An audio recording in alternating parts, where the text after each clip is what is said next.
up on game. LeVar Arrington, TJ Hushmanzada, Plaxico Burress.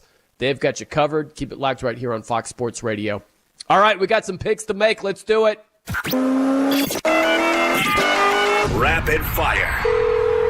All right, Jared, the conclusion of Rapid Fire for this section, like mostly the football offseason. Now, technically it is week 0, but such a soft launch. We don't even count this as part of the football season as far as Rapid Fire goes. So this puts a close to the mostly off-season football picks, and you'll be the winner here, Jared. So will you just add to your win total or not? We'll find out here. What do you like? I hope so. It has been a good off-season, but that doesn't matter because now we're in ball season. I will give you 3 football picks today. Let's start the preseason of the NFL. How about this?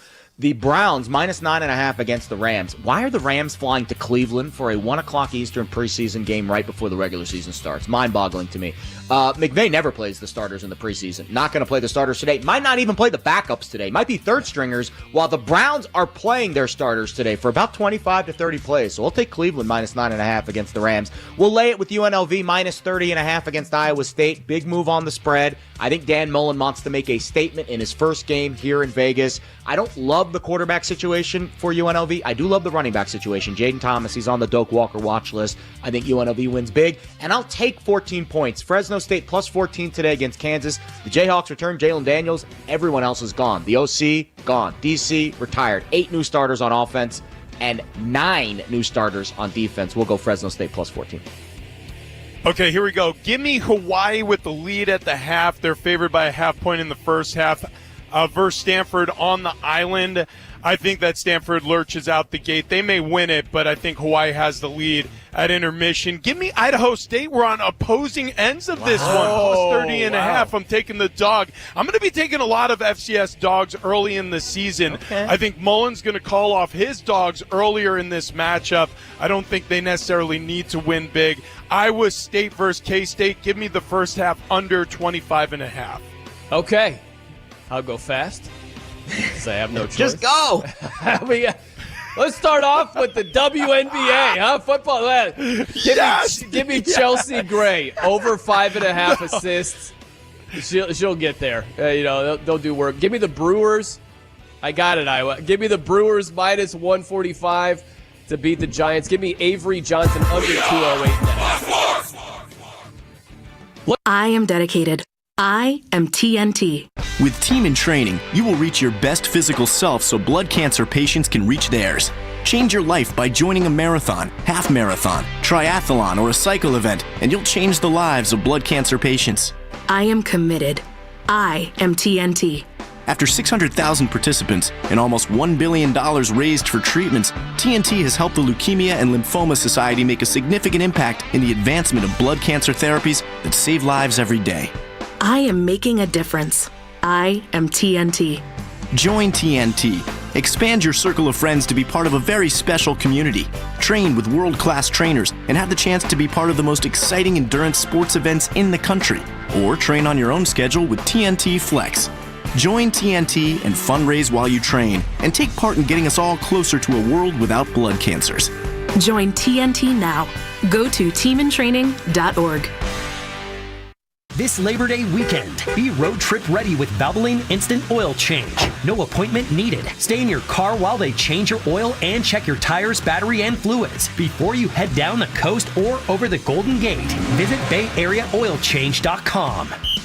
Weekend Brunch just got a major upgrade. Splash at Thrive City in San Francisco. Starting this September, enjoy college football Saturdays at 8:30 a.m. and NFL Sundays at 9:30 a.m. Paired with craft cocktails, elevated pub fare, and ice-cold beer. Bring the crew, settle into our view lounges, and watch the action on giant screens with immersive sound. Mention Willard and Dibs or 95.7 The Game for an exclusive game day perk. And make your brunch reservations now at SplashSportsBar.com. I am dedicated. I am TNT. Team in Training will change your life with a marathon, half marathon, triathlon, or a cycle event, and you'll change the lives of blood cancer patients. Join TNT, fundraise for blood cancer patients, train with world-class trainers, and be part of the most exciting endurance sports events in the country. Or train on your own schedule with TNT Flex. Join TNT now. Go to teamintraining.org.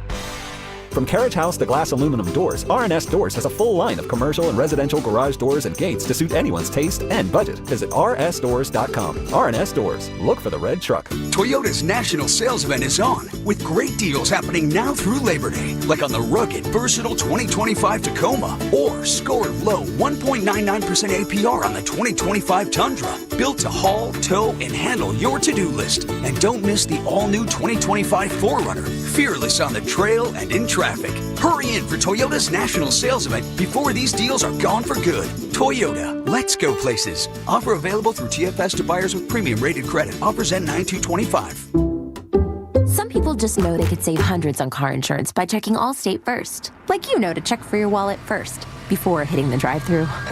$6. Sorry, forgot my wallet. I have change, though. Here's 40 cents, another 40. Ooh, a bicentennial. What's that? Oh, gosh. Checking first is smart. So check Allstate first for a quote that could save you hundreds. You're in good hands with Allstate.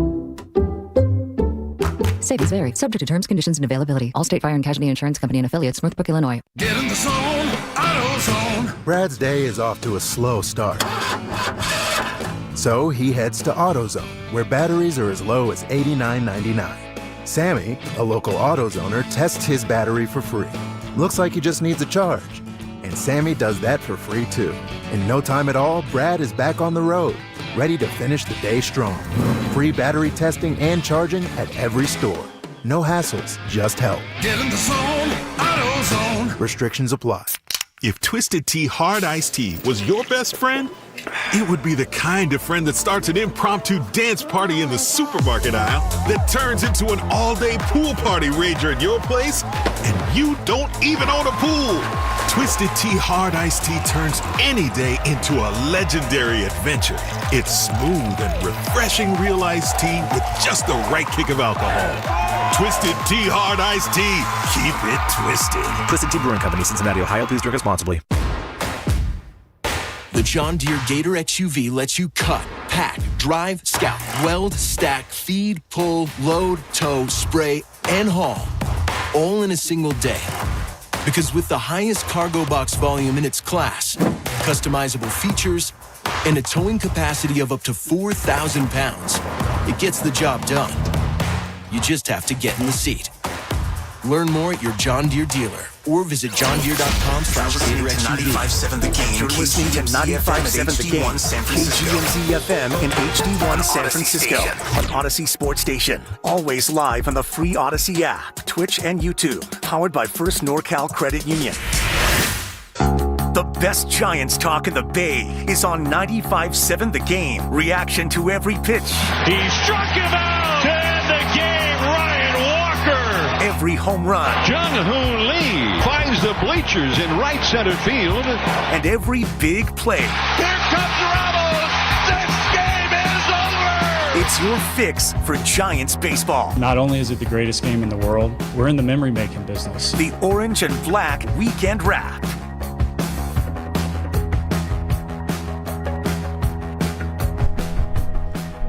Hello there, everyone.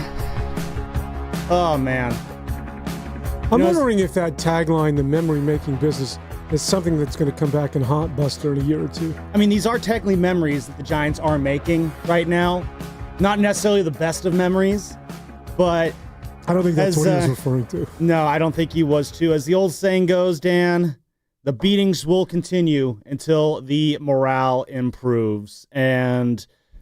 yeah, is that we're talking? We were talking about on the Morning Roast this week. Unofficial slogans for the 49ers. That might be one of the unofficial slogans for the San Francisco Giants in 2025. The beatings will continue until the morale improves, and it's just, what more do you got to do? I mean, partially it's getting more than 4 hits. I think that's part of it. You want to get more than 4 hits spread across 4 guys, or sorry, 5 hits spread across 3 guys, but.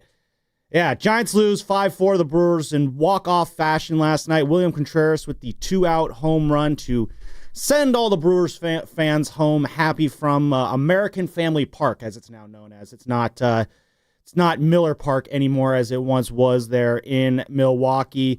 And just another rough go from Randy Rodriguez last night, as that 9th inning continues to be a big bugaboo for him ever since he was elevated into the closer role with the departure of Camilo Doval. And, last night, a loss that spoils the return of Willie Adames. He had a couple home runs last night. Luis Matos, he went 2 for 3 last night. He's looking a lot good over the last couple days right now.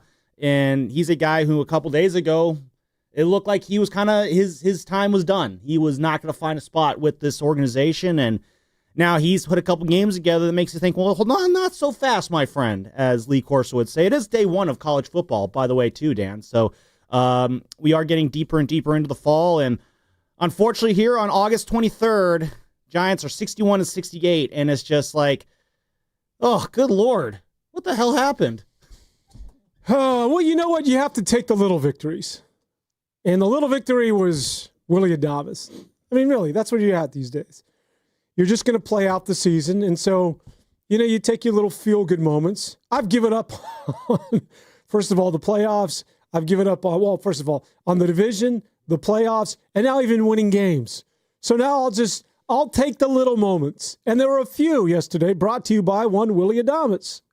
The home run, and 2 of them was a feel-good moment. I like Willie Adames, as does apparently the people in Milwaukee, and I felt that first at bat was absolutely something that you couldn't even script. The standing ovation, and then 2 seconds later, he's getting booed. Which, you kind of have to respect that amongst Brewer fans. They pay due when it's time. You step up to the batter's box. That's when you say your hellos and we miss yous, and you hold up the sign. I saw some signs, the we miss you Willie Adames signs in the stands. That was pretty cool to see. It's clearly Willie did something right in Milwaukee to make the fans love him that much. So if he could do it in Milwaukee, why not expect him to eventually do it here in San Francisco last night? That was really cool. Then, the first pitch he sees just cranks it into the left field seats. And upper tank. Yeah, he hit it really hard, too. And then, 106 off the bat, off that first Willie Adames home run. And then, obviously, steps up to the plate later in the game and was able to do it again, the 8th inning there to put the Giants within 1. That one, 102 off the bat, goes 368 on that one. Yeah, just a really awesome, magical homecoming for Willie Adames, and honestly, good for him on that. That's a guy who definitely, he deserves nice things to be happening to him, especially how rough this season has been at times for him, and it's great to see how, since since June, he's really turned things around. Remember, Dan, he got that day off going into that Colorado series and got a couple home runs in Coors Field, and everyone's thinking, oh, it's just the Coors Field effect. Well, he has not stopped since. And Willie Adames is quietly putting together probably one of his lesser, maybe even his worst offensive season of his career so far.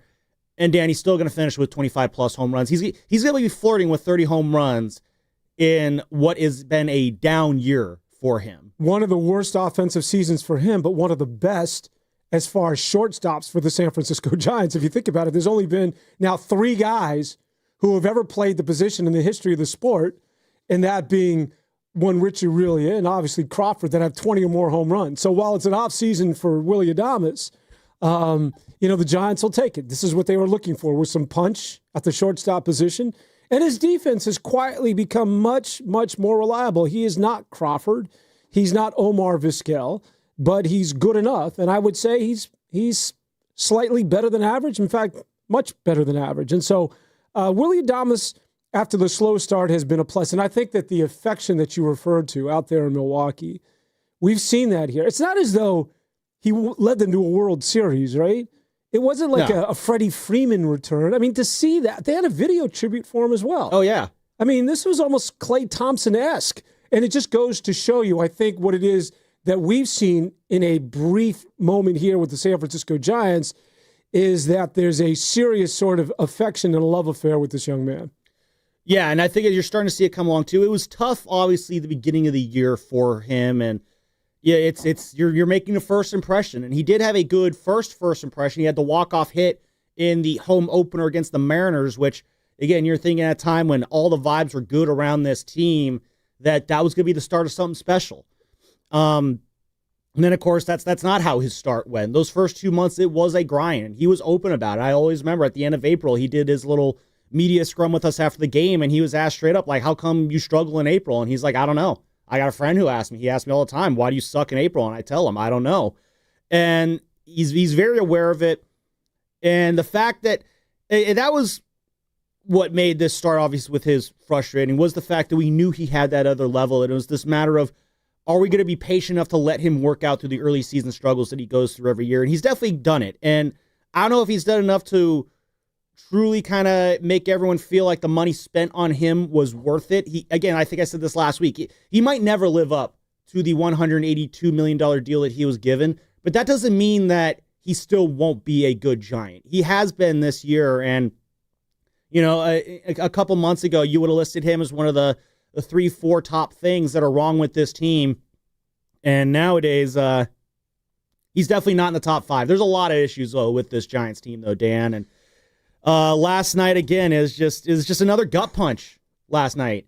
And yet it's a team that, again, they got the theme, it feels like this week, is let's get off to an early lead and then just let the other team slowly chip away at it and take that lead away and just win the game in humiliating fashion over this team. And oh my God, it's just weeks like this are why I don't like to say the word rock bottom, because there's always a new bottom to find. Next week. There's always next week. You never know what could happen with this team. That's part of the sad fun of it. Yeah, I think we're at a point where you just play out the rest of the season, right? Isn't that where we've arrived? So we answer some questions. I think we've been there for a while, but yeah. Some guys coming out of the bullpen. Piguero, is this guy for real? I mean, he's got gas over 100 miles an hour consistently. Like, this is what it's all about. The Pigueros of the world. Matos, I want to say, is out of options for 2025. So this is pretty much it. I think next year he's out of options. So it's pretty much, is Matos going to be your right fielder, because you can't continue to yo-yo him, right? Or you're going to have to deal him. So let's get a good sample size and let him play every day out in right field so you can have a much more educated guess as to what it is you want to do with Luis Matos going forward. I think that, there's some bullpen things that they gotta figure out. Unfortunately, Landon Roop, that doesn't look good. He's going back on the IR, and it's just one of those where let's just play it out and figure some things out and look towards next year. And I think everybody sort of arrived at that conclusion. You're not catching the Mets. You're not catching the Reds. And now it's not only catching the Mets. You got to leapfrog the Cardinals. You got to leapfrog the Reds. It's just that ship has sailed. And so what I find amazing, Sam, is how the hell did we get here? Like, it was just, weren't we at the All-Star break that was a foregone conclusion? Well, we'll get in as a wild card. Is there a chance of catching the Dodgers? Mm-hmm. I mean, this team was in first place after Friday night going into Father's Day weekend, 12 games above 500. And then you add Rafi Devers. And I've thought about this a lot too, Dan. Where is the moment it all went wrong? And no, it's definitely not the Rafi Devers trade. Let's get that out of our minds. But again, this is something I've said. It's just the team was already starting to leak oil at that time. So in the month of April, Dan, this team was 9 games above 500. They started off the season 19-10. And from the end of, so then they go to San Diego to end that month. They get swept in that quick 2-game set there. By the way, Giants 3-10 against your San Diego rivals this year. That is just unconscionable. You cannot, I don't care where the Padres are at in the standings. I don't care who is on their team. You cannot lose 10 of 13 games. Tied for first now. To the freaking San Diego Padres. That is, I think, probably one of the worst parts of this week is just the blatant realization. It's impossible to deny it, just how far ahead the Padres have gotten over the Giants. Not just this season, Dan, but just organizationally. And so you started seeing that back at the end of April. And then it was just, the wins were obviously not as consistent. The performance was not as consistent.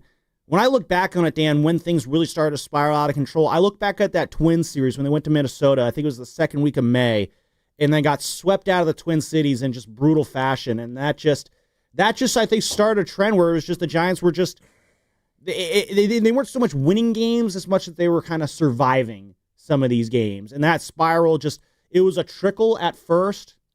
It was the way the season went down. It was slow at first, and then it happened all at once.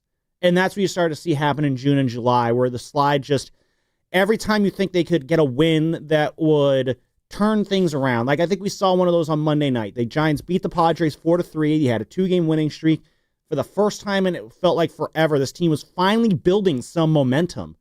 And then they just get obliterated in the next 3 in San Diego. And then last night happens. And this is what happens when you have a season that's just off the rails. This is what happens when you have a season that's just nothing goes right and you're just spending every day waiting for the axe to fall. Well, I think it's, when you mention the San Diego Padres, I think it's worth noting the comparison between the two. Because when you talk about how organizationally the Padres are now light years, sorry to steal from Mr. Lacob, in front of that of the San Francisco Giants. But what is it that they're doing? Yeah, Tatis is a good player, and Machado is a good player, but they're having okay. Tatis' start to the season was terrible. He's having a mediocre season. You know, it's not as though offensively it's a lineup, and Preller does a hell of a job filling that thing out and getting, Liriano and company. It's a good lineup, but it's more an emphasis on how they play the game. And the same thing holds true with the team that they're currently playing this weekend, that being the Milwaukee Brewers. What did the Padres do? They did not shoot themselves in the foot. They took extra bases. There was a sequence where they had three guys who bunted 3 times in a row. They put pressure on the defense. It's the little things. And you know what that is? And it's always been to me, Sam, that's managing. And not that all roads go back to Bob Melvin, but in this instance, when you think about an emphasis on defense, an emphasis on being a cerebral baseball player and a smart baseball team that's doing everything else, Milwaukee, I could be Aaron Boone and fill out my lineup card of Giancarlo Stanton and obviously all those stars with Aaron Judge, and I got the best team that money can buy. But it's the teams like that of Milwaukee and San Diego where there shouldn't be a vast difference, because it is a team that's putting an emphasis on the fundamentals. So when you look at why are they so much better than that of the San Francisco Giants this year, the answer to me lies with what it is at the culture that's being cultivated by one Bob Melvin. No, I agree with you there, Dan. A lot of facts there. And again, you look at just what I look at the big differences in the Brewers do this, the Padres do this, the Giants do not do this. It's just the simple act of getting the ball in play.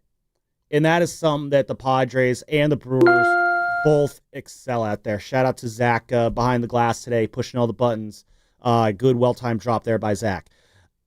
You look at the Giants. I mean, the Giants aren't ridiculous when it comes to strikeouts. They're 10th in the league right now in strikeouts, but they have over 1,100 strikeouts. They're 1,108 strikeouts. That is, again, that's just too many. You're in the same group as teams like the Reds, the A's, the Orioles, the Braves. Those are teams that are not having good years. Now, there are some good teams who are striking out a lot. The Tigers are one of them. The Red Sox, another. But you look at the teams that the Giants play this week. The Brewers, 24th in baseball with 1,016 strikeouts. And then, it's just insane. The San Diego Padres are 28th in baseball in strikeouts, 898. They haven't even crossed the 900 threshold yet when it comes to striking out this season. And this is something Buster Posey knows very, very well. The best way to win baseball games is you have to put the ball in play. He knows this because, Dan, what did those championship teams do in 2010, 2012, and 2014? They put the ball in play. That is what winning baseball is. And later in the show, I'd like to talk about just the anger that Giants fans are having for this team, because we've had some doozy of a seasons over the last 8-9 years. And, we've had some very disappointing teams in that time. This year, this team feels like it's suddenly atop the power rankings for what has been the most frustrating Giants team in the last 8 years, since 2017, when it's just been nothing but bad baseball, save for the 2021 season.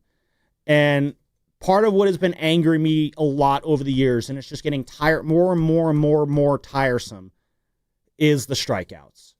It drives me crazy. It's the swinging at the low and away sliders, the taking the fastballs down the middle, the refusal to put the balls in play. The fact that, Dan, oh my God, this team loads the bases whenever they do. It's like, well, inning's over. We tried. Maybe next time. It's with this team with the bases loaded and nobody out, it feels like a death sentence. because striking out this team is just so damn easy. Well, strikeouts are, that has a lot to do with the player, right? And I know that there's some, things that you can impart as a coach, but I could tell my players, hey, make contact. But that's something that it's sort of an individual thing. My beef when you bring up the Padres and that series specifically, there was that one time that started with, I want to say Freddie Fermin Fermin, the Ferminator from Kansas City, Fermin. He dropped down a bunt. Casey Schmidt throws it away. Fernando Tatis dropped down a bunt because he sees a third baseman is playing out there in left field, essentially, in Casey Schmidt. When's the last time you saw, even forget about Fernando Tatis, I don't know who the equivalent is that of the San Francisco Giants. They have no equivalent. Well, how about a Jung-Hoo Lee? Just put pressure on the defense. Get on base. Make something happen. Have the pitcher's attention divided because now suddenly you have a threat to take second base. Suddenly the catcher's got to rush things because you might go. There's none of that. I watched San Diego again. It's a little thing, and maybe a lot of people didn't pay attention to it, but 3 batters in a row dropped a bunt down the left field line. And one of them was Fernando Tatis. Again, the Giants probably like, yeah, whatever.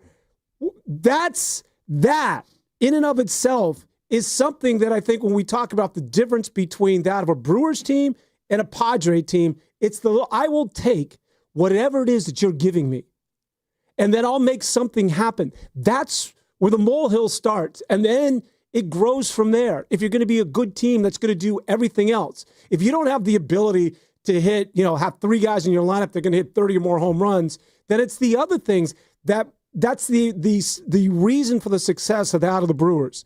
Plain and simple. And the same for that of the Padres. Why can't that be implemented for a team like that of the San Francisco Giants, which is built to play that style of baseball? Yeah, again, that is the fabled small ball, the fabled ground attack, as the Giants used to call it back in the heyday of now 15 years ago, back when this run started, 10 years ago, back when it ended. And I'm right there with you, Dan. It's not just the fact that the Giants aren't playing that kind of ball. It's the fact that other teams are making the Giants look ridiculous while playing that brand of ball. And bunting is not that difficult at the big league level. If you're at the big league level, you should know how to bunt. The Giants have guys who should be able to drop bunts. Fernando Tatis Jr. dropping a bunt. that is one of their best hitters on the team. And they have the wherewithal to know that they can put that kind of pressure on this team that way because this is a team that is just, they aren't sound with their fundamentals. I don't know what they're thinking when they go to the plate, but it seems like every time they go to the plate, the plan is just, oh man, I hope I don't screw up. And that's where the pressing comes in. You're talking about a team, the opponents putting pressure on the Giants, and they are doing that. When you do those plays, when you do those 3 bunts in a row, when you're putting the ball in play, forcing the defense to make a play, as the Brewers did last night, that is putting pressure. But that pales in comparison to the pressure that this team is putting on itself. And when you look at, what I like about the Brewers, what I like about the Padres is those are just teams that know what they need to do to win. They have an identity. They go out there, we have a plan every day. If we play like this, we will win.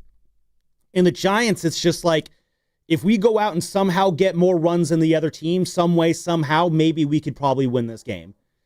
And I think you saw that last night where when the Giants have the bases loaded, you see this team, it feels like they tense up because it's who's going to get the big hit this time. And since it's not going to be anyone, is it going to have to be me? Versus in the next inning when William Contreras is up with first and second, first pitch, he pokes one the opposite way. He's not trying to play hero ball. He's just looking for a pitch, has a set approach, goes the other way with it, drives in a run, and shows basically no effort in the process because that's how easy it is for this team. And you see, again, a team like the Padres that knows that they can force other teams to make mistakes. The Brewers, they know they can force other teams to make mistakes. The Giants know that they can force themselves to make mistakes. And that's one of the many, many, many, many differences between why the Giants are where they're at and the elite teams in the National League are where they're at. Yeah, I think they're definitely in their own head, especially when it comes to runners in scoring position. But just getting back to San Diego, and I don't mean to stay on the 3 bunts in a row, but I just found that it's emblematic of the season. No, you're right. But I heard some people from San Diego and players that essentially what they were saying is that we don't trust Casey Schmidt. While he's good, he's not Chapman, and we sure as hell don't trust Devers picking it at first base. We'll take our chances that maybe Schmidt's going to short hop Devers, and Devers isn't going to have the ability to dig it out. Sure enough. You can count on that. Schmidt threw one down the line, and something they didn't count on is Matos couldn't pick it up either, and that scored a run. And this is what it is that you're doing with the Giants. Like, let's let them beat themselves, because this is what this team has a tendency to do. Now, San Diego's not going to say that in the post-game comments, but rest assured. Oh, we could just see it happening in real time. If I'm playing the Giants, I'm like, hey, just keep it between the lines. There's a good chance that these guys are going to go Three Stooges on us.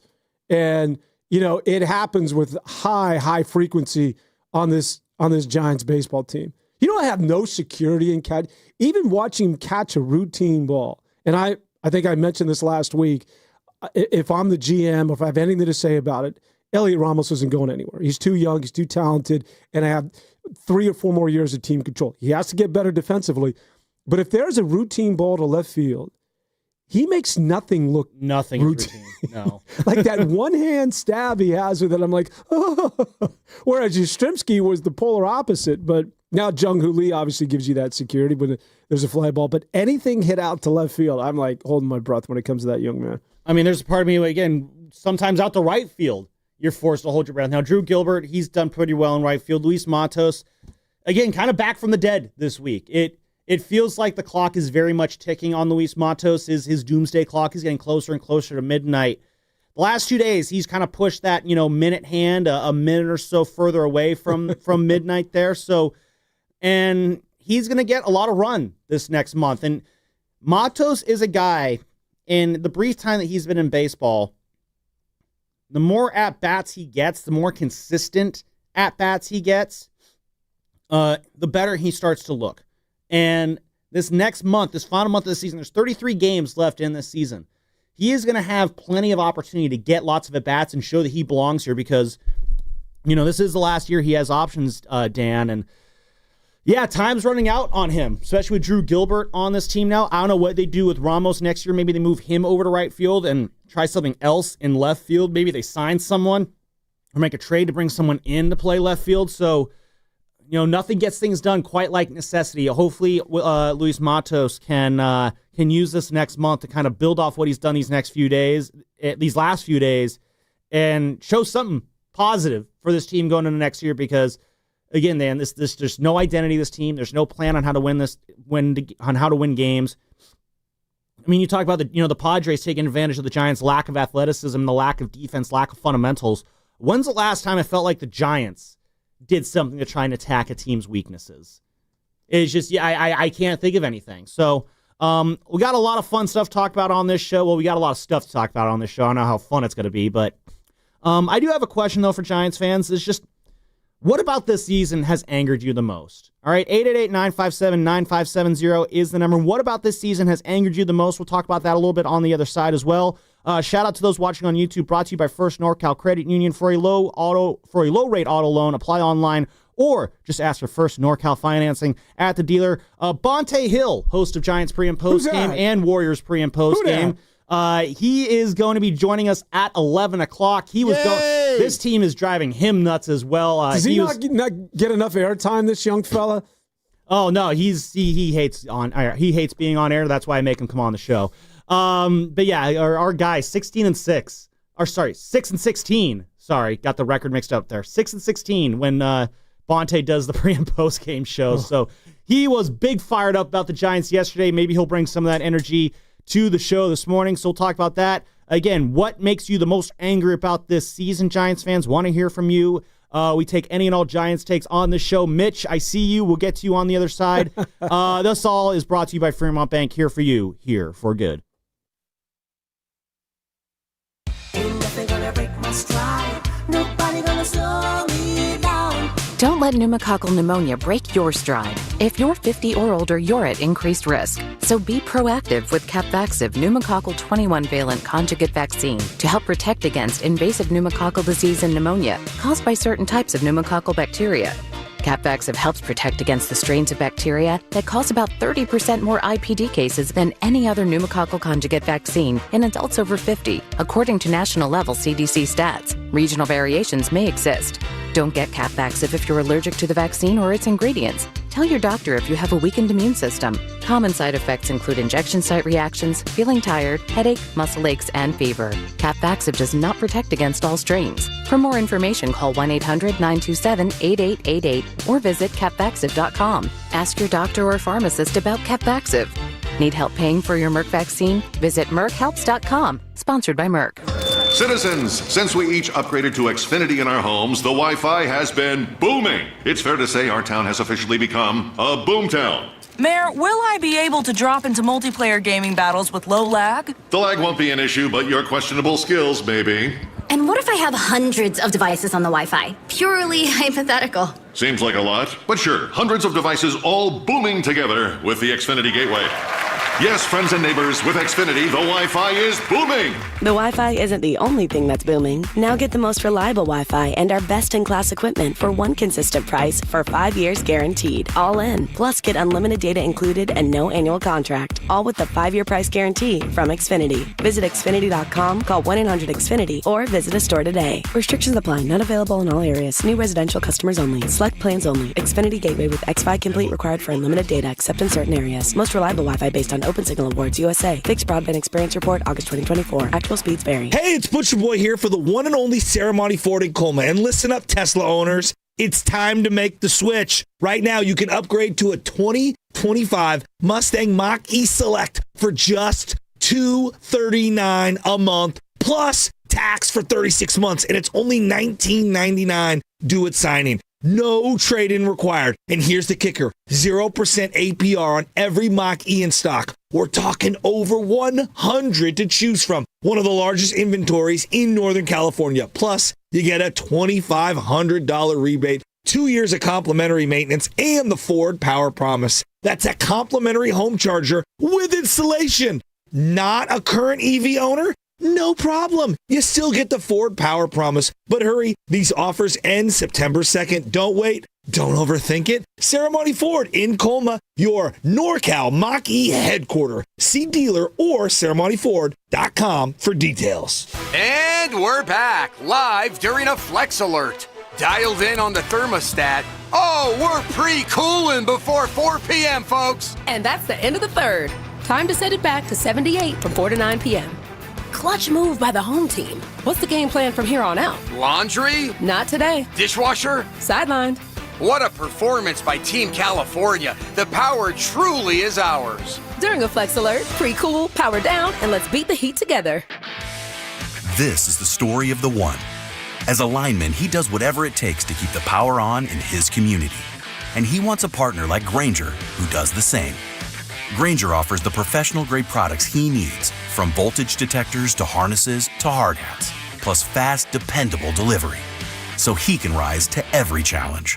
Call 1-800-GRAINGER, click Grainger.com, or just stop by. Grainger, for the ones who get it done.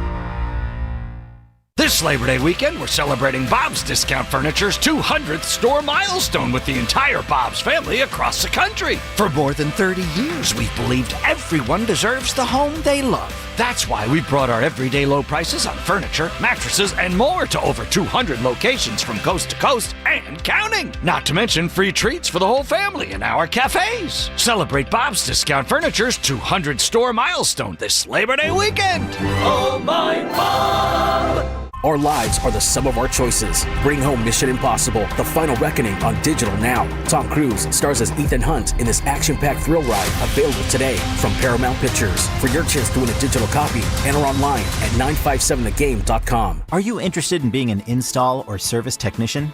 Good news! R&S Doors and Gates is hiring. If you have good mechanical skills and a knowledge of power tools, welding, and motor controls, you should apply today. R&S Doors has openings to repair and install commercial overhead doors, entry doors, and loading dock equipment. You must be able to work in a professional, fast-paced environment. Call 800-FIX-A-DOOR and apply today. That's 800-FIX-A-DOOR or visit rsdoors.com. R&S Doors. Look for the red truck.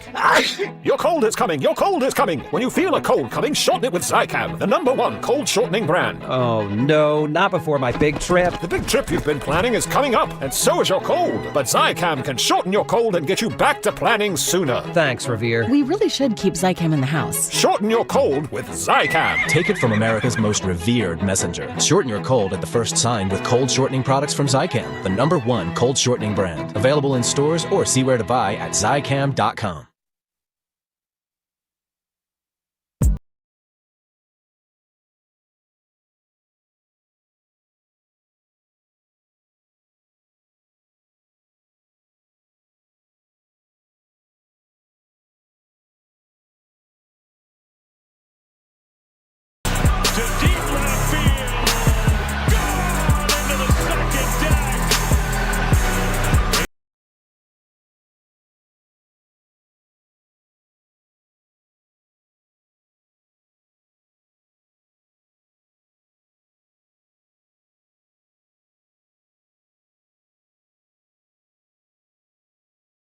Was that his first home run? Yeah, that was the first home run he had of his 2 last night. Unfortunately, it was all for naught as the Giants fall to the Brewers 5-4 in Milwaukee at American Family Field. It is the Orange and Black Weekend Wrap. Sam Lubman here alongside Dan Devone. Zach Green, he is behind the glass, pressing all the buttons, making sure that we are staying on air. And Dan, stop me if you heard this before, but the Giants lost a game last night that was started by a left-handed pitcher.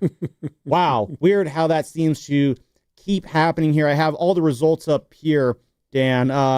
Giants are an incredible 9-20. 9-20 when a left-handed starter is on the mound against them. It is. Like that? You like that? I very much do not like that, Kirk Cousins. It is. I like that about as much. Kirk Cousins. I like that about as much as I like Kirk Cousins in the quarterback season 2 doc, which is to say not at all. I find him to be the most boring quarterback on the face of the planet. More than Jared Goff?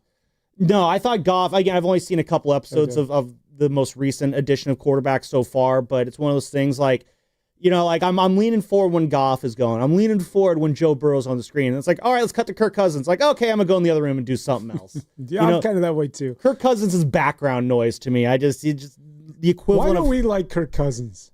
He's the equivalent of human mayonnaise. Yeah. There's just nothing interesting about him. I feel like if I was in a room with him for 5 minutes, I would come out of that being like, oh man, that's 5 minutes I'm never getting back in my life. This has nothing to do about him as a quarterback, by the way. I just think he's just a dull human being. Anyway, that's enough Kirk Cousins talk right now, which for some reason is probably still better than Giants talk. We are coming to you live from the Laughing Monk Studios. Laughing Monk, righteously brewed in San Francisco. 888-957-9570 is the number to call. You can also text us that number on the Boxer and Gerson Work Injury Attorneys text line. I want to go out to the lines, though, because we got one of our regulars on hold here. The one, the only, the great Mitch in New Jersey. Mitch, man, I'm just going to give you the floor, and I'm going to let you just paint with your words, man. How you doing this morning, my man? You are on the wrap. Hello, Sam, Dan, and, of course, Zach. Thanks for taking my call. Checks in the mail. You must mean the opposite. Biden and his venal facetious here. Speaking about the Pac-12 quarterbacks, you mentioned Goff. I like Goff, and another guy to watch out for, even though he left Cal, was Fernando Mendoza. I think he'd be a top 15 pick. And Indiana, along with USC, didn't get into that playoffs. They have, 12 teams now? I think that should cover it. I know I mentioned his name before, Josh Naylor and Amy Suarez, but they're a little up in age, and they both play infield. I know Josh can play left field, so they might be open. He's only like 31 or 29. I'm not sure. But outfield leaves a lot to be desired. The outfield's they'll be on a good team. They'll be no best than third best than most teams. Well, good outfielders. Well, no Mitch. Production, no home, and there's nobody to set this table. Yeah. Well, Mitch, I mean, I hear you on the outfield here, but I think we can see since the All-Star break, Jung-Hoo Lee quietly hitting 300. Are you feeling better about him being in the outfield than you were earlier in the year? What's the fellow's name again? Sorry, Jung-Hoo Lee? Lee, right? Lee. I'm sorry. Yeah. Right. It's my hearing. I'm in this gym here. I'm not. Nothing's coming out here. I can't work, guys. Nothing. Father time always wins. Yeah, he's been okay, but like I said, 7 home runs, 47 RBIs are his batting average. I know he got all these analytics, but I'm a home run RBI average guy. Meat and potatoes. That's why I always look when I'm looking at somebody's statistics. It's been pretty disappointing. Luckily, we got Colorado, but I think we'll be finishing with the top 10 in worst records in baseball. And we didn't have, and it's so sad because I thought the hitting would be okay this year, and the pitching looked pretty good, at least starting pitching, but they're not hitting for them. And Justin Verlander, I think he should announce his time any day, I think. Well, I think part of it, Mitch, is, and thanks for calling in, man. I really appreciate your call, is there is a part of me that's still kind of surprised that Verlander was on this team. I mean, he was starting to turn it around a little bit after the All-Star break until this rough start in San Diego on Thursday of this week. But that's a guy I saw kind of mentioned. I think Andrew Baggerly wrote about it in one of his pieces for The Athletic this week. Why the Giants didn't just, put Verlander on waivers and let a real team claim him for a postseason run there, because he is a guy that, even in his, late stage of his career, he can still help out a rotation right now, Dan. And but the reason is, simply put, the Giants kind of need him more than anyone else right now, is because, if he doesn't go, Dan, it's right now, it's Logan Webb, it's Robbie Ray. You're throwing Carson Whisenhunt out there, who, again, 4 innings last night, gave up 2 runs. I thought he pitched pretty well, all things considered. And then I don't know what you're doing in that situation, because Landon Roop is probably done for the year. Giants announced yesterday they placed him on the 15-day injured list with left knee inflammation, which, Dan, I'm sure you saw when he went down the other night. That looked like an injury you usually see on a football field, as we have actual live football playing on the screens here in our studio. That one looked pretty bad, but yeah, Giants, they need Justin Verlander to provide them innings, and it's unfortunate for him, because I would like to see him get a chance with a team that's in contention and do a little something down the stretch, get a couple more wins under his belt, and then maybe do something in the postseason, but that's just not going to be the case for him.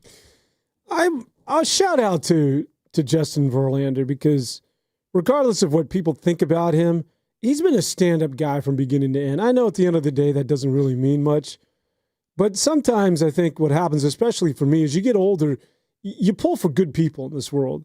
I think Justin Verlander, not knowing a lot about him in terms of his personality, obviously we're aware of how good of a pitcher he is, but I didn't know that he was a stand-up guy like this. He's been in front of his locker through thick and thin, and he's been a high, I think, locker room guy. I just think that's worth throwing out there, man. Good dude all the way around. And yeah, I think towards the latter part of the season, again, it gets back to run support, which is something that he has not had. I think you're going to see maybe the return of the bullpen games, because the Giants just are in desperation mode. And Landon Roop, wouldn't you agree that they were pretty much going to shut him down regardless? I think he was sort of like at that limit. Maybe not. I don't know if that was a given. I know he's a guy who, he was not that bullish on innings limits or anything like that. I don't think that was something that's going to slow him up. By all accounts, I think he's a guy that, yeah, he probably would have finished out the season in the rotation. Maybe some of his, 6-inning outings would become 5-inning outings, just to kind of keep the pitch count down a little bit for him. But Dan, he was one of those guys that, he was one of the reasons why I felt good about this team going into 2026. Because if you're coming in next year at the top 3 of Webb, Ray, and Roop, is that a World Series top 3? Maybe not. But that's a top 3 that I'm willing to go to battle with. And then you see what you got with Carson Whisenhunt. Maybe he can kind of, force the issue a little bit. But beyond that, yeah, your rotation next year is starting to look like a question mark. And the fact that Roop is not going to be out that long, that is huge for this team going into next year. But no, I don't think there was a plan to shut him down at all. I think the concern now is not only, I mean, think about where we were in the beginning of the season and for a good portion of the early part of the campaign where you hung your hat on your starting pitching and your bullpen. Now suddenly, as we near the end of the season, they have become the two weak areas of this team, which is really scary going forward, especially the bullpen, which was the bread and butter of the San Francisco Giants. Not that it's one of the worst, but it's now no longer as reliable. And so you have to address the bullpen over the offseason. You got to go get some starters. It's all about pitching, man. Especially you hit the postseason. It's about bullpens. Look at every single team that's ticketed for the second season. You need pitching, and you need a lot of it. You need depth. And that's really where the Giants have been. But suddenly now they're just, they're limping to the finish line. And that's first and foremost, you got to get that. I think you just go out and maybe you get Tyler Rogers again. Just say, hey, man, you're a free agent. Will you please come back? I'd be totally down. I'd totally be down for a Tyler Rogers reunion. There's, I think, one big issue with that, and that is every team in baseball is going to or should be lining up for the services of Tyler Rogers. He's not a closer, but he is probably one of the most reliable eighth inning guys out there in baseball. I am all in for a Tyler Rogers reunion. There are 29 other teams in Major League Baseball, maybe 28. Maybe he just doesn't want to be with the Mets. But there are at least 28, 29 other teams out there in Major League Baseball that are going to be also trying to flirt with Tyler Rogers a little bit this offseason.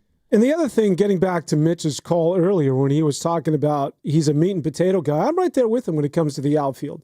Usually, one of your corner outfielders has got to give you some home runs and some pop, exactly. Like, I know Jung-Hoo Lee has been good, and there's certainly a role for a guy at the top of the lineup to set the table, and that's sort of who he is. But you can't have all three guys like that.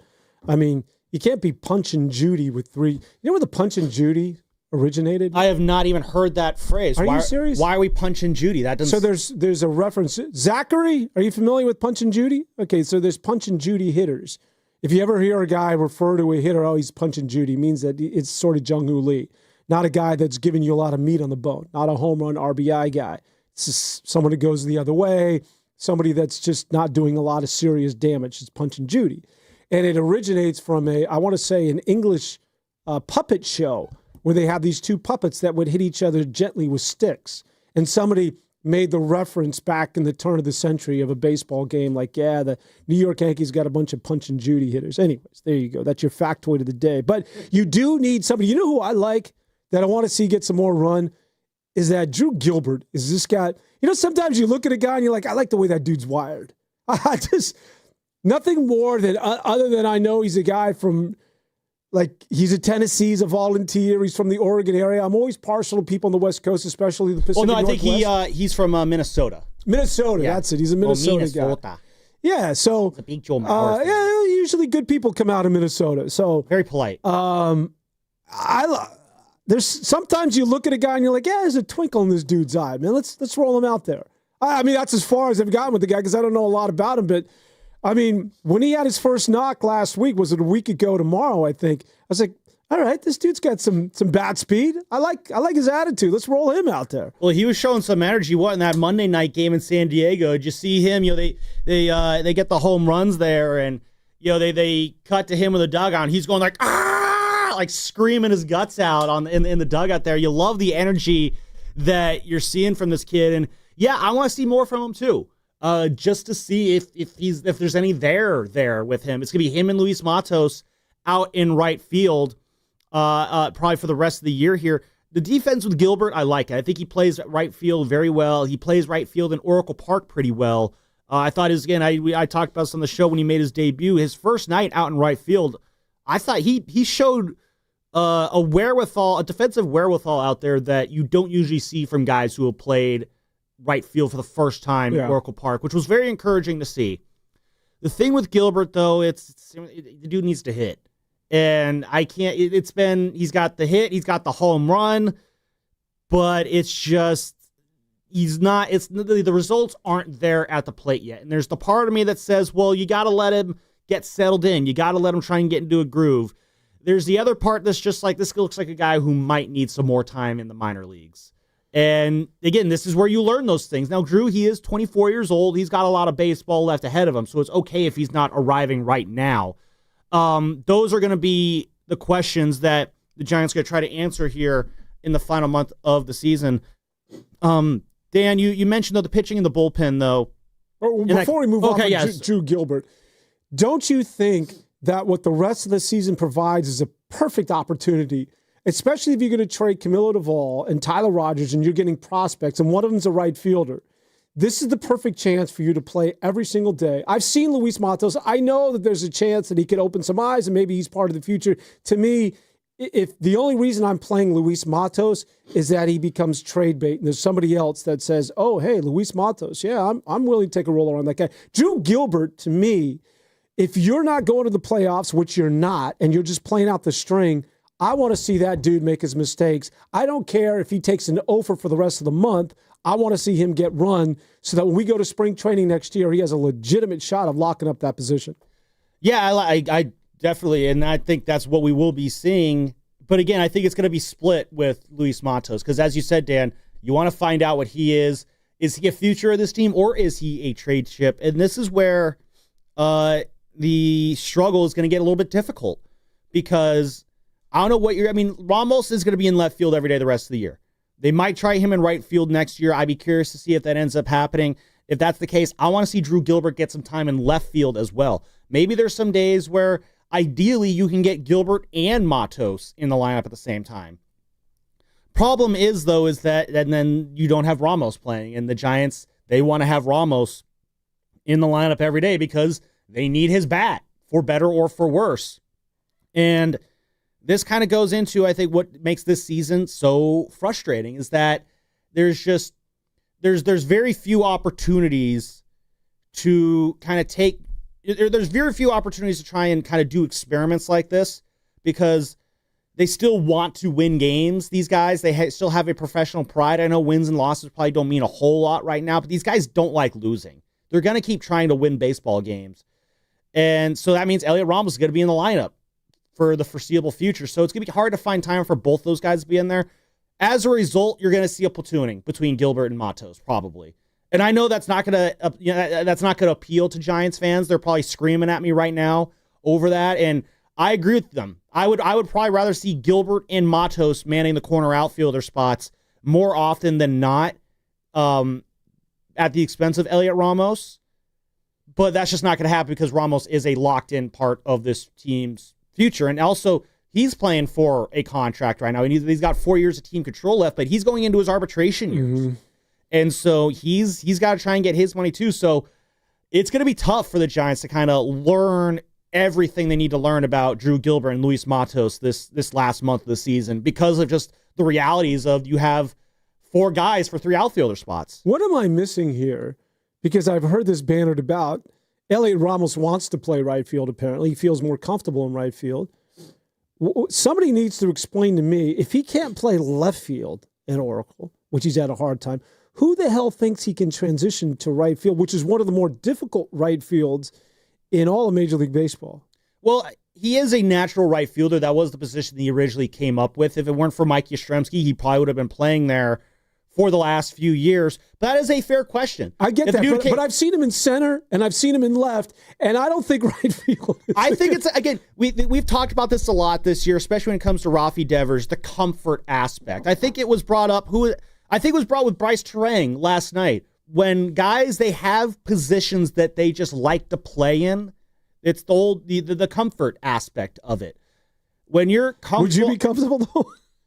Hey, you know what? If Ramos might be, but if Ramos, for whatever reason, is one of those guys that just feels more at ease when he's in right field versus left field, I'm not going to explain it. Like, I can't explain. I'm not going to try and say, like, oh, Ramos feels that way because XYZ. I'm not in the dude's head.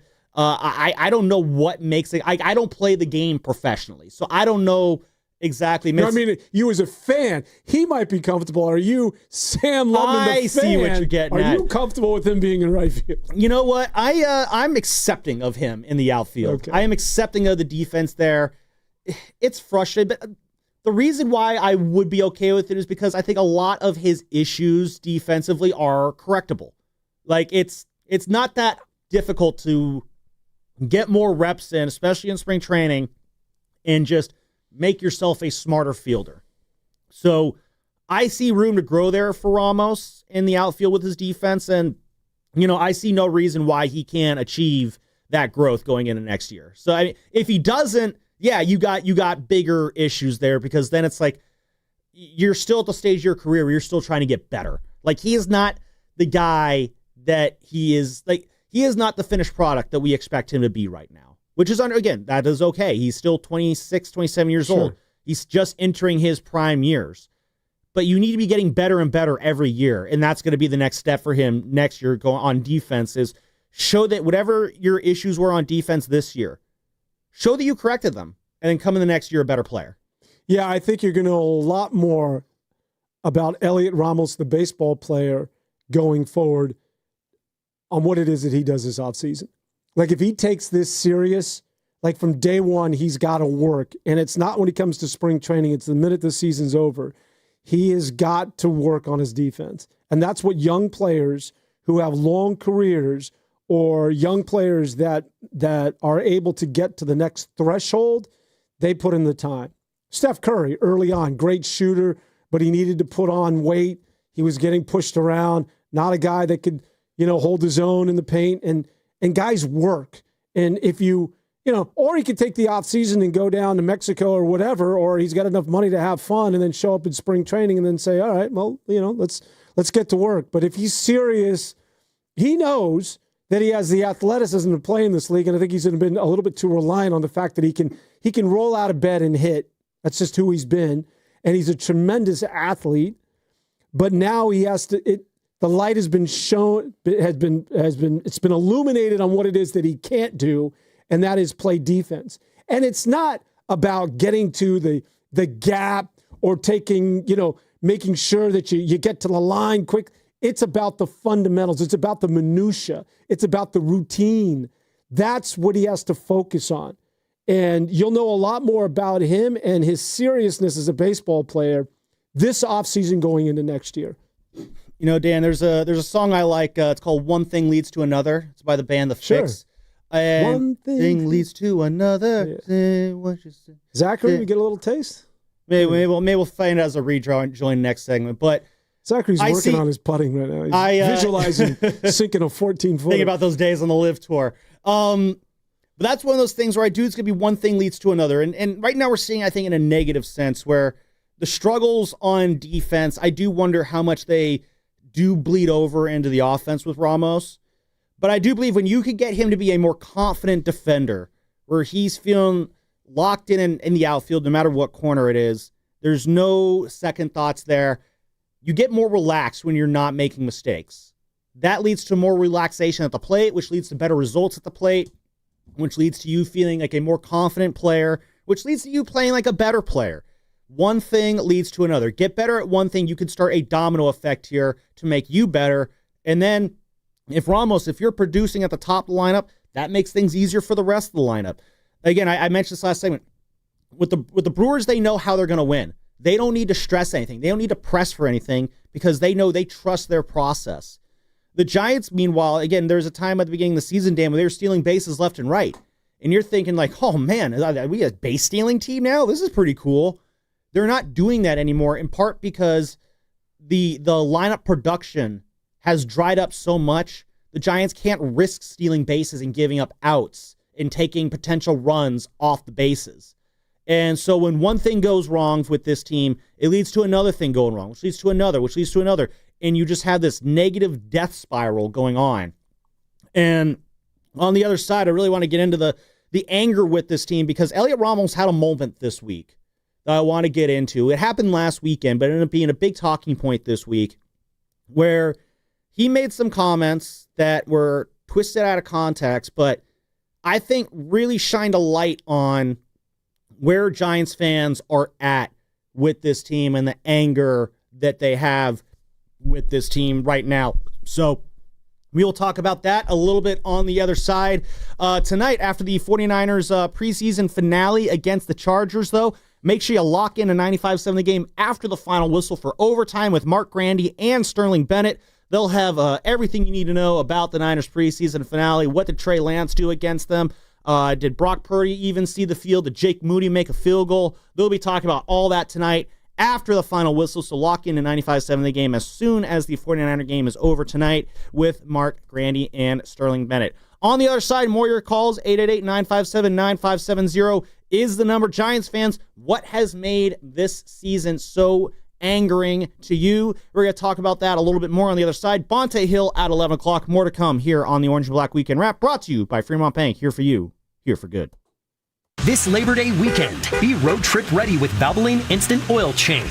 No appointment needed. Stay in your car while they change your oil and check your tires, battery, and fluids before you head down the coast or over the Golden Gate. Visit BayAreaOilChange.com. All right, team, it's game time. Blue 42, California 8 scratch right on one. Wait, what play is that? Keep up, man. He said play scratchers for the California Lottery. Oh. With the new Los Angeles Chargers, San Francisco 49ers, and Los Angeles Rams scratchers, it's always a great call. For sure. On one. Ready, set, go! Play the new Game Day Scratchers from the California Lottery. A little play can make your day.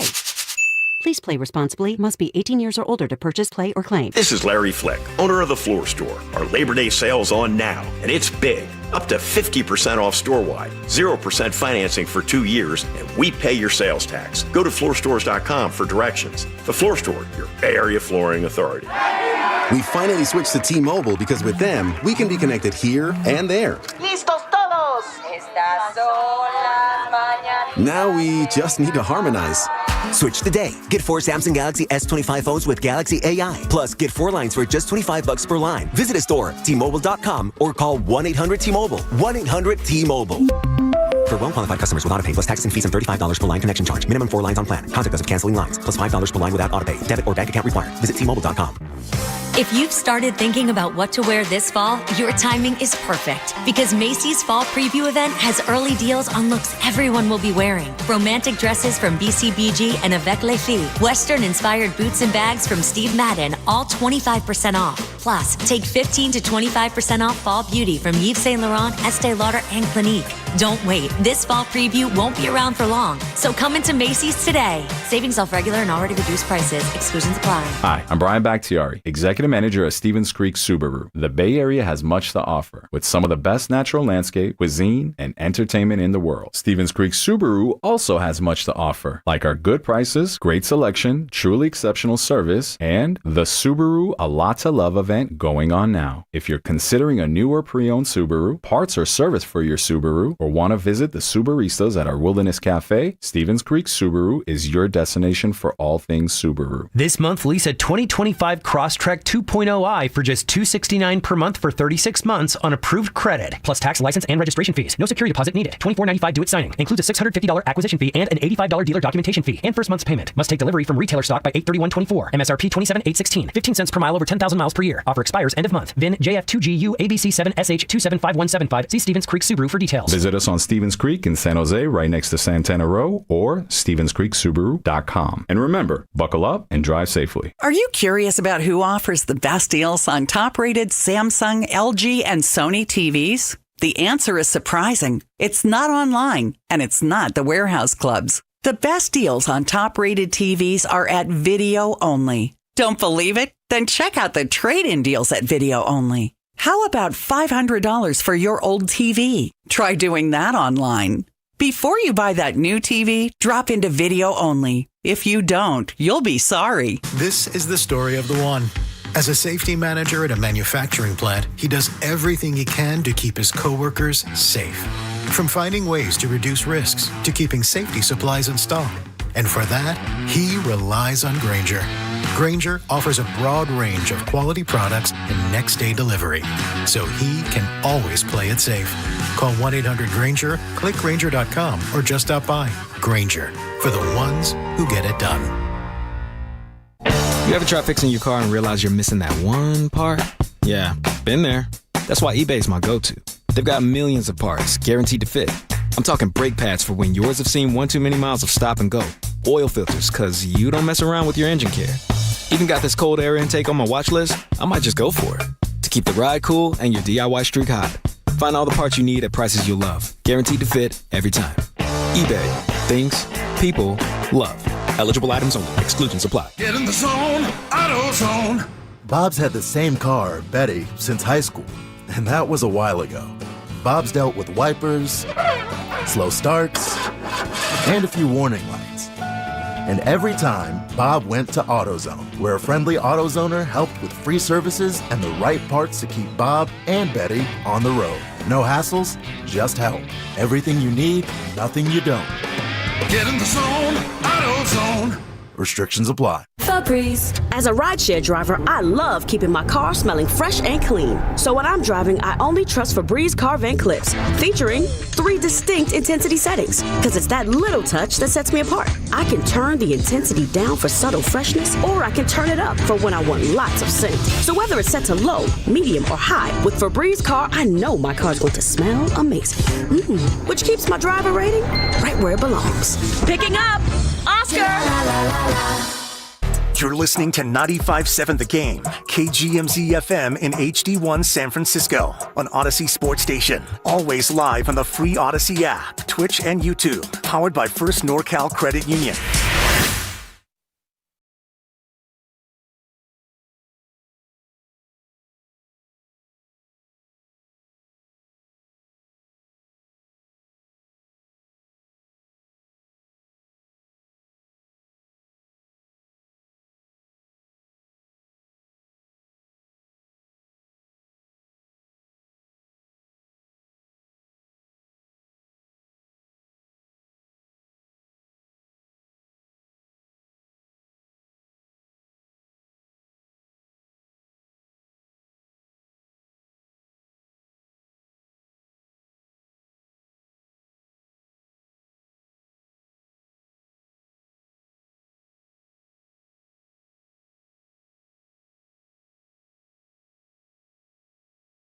In a way that, wins.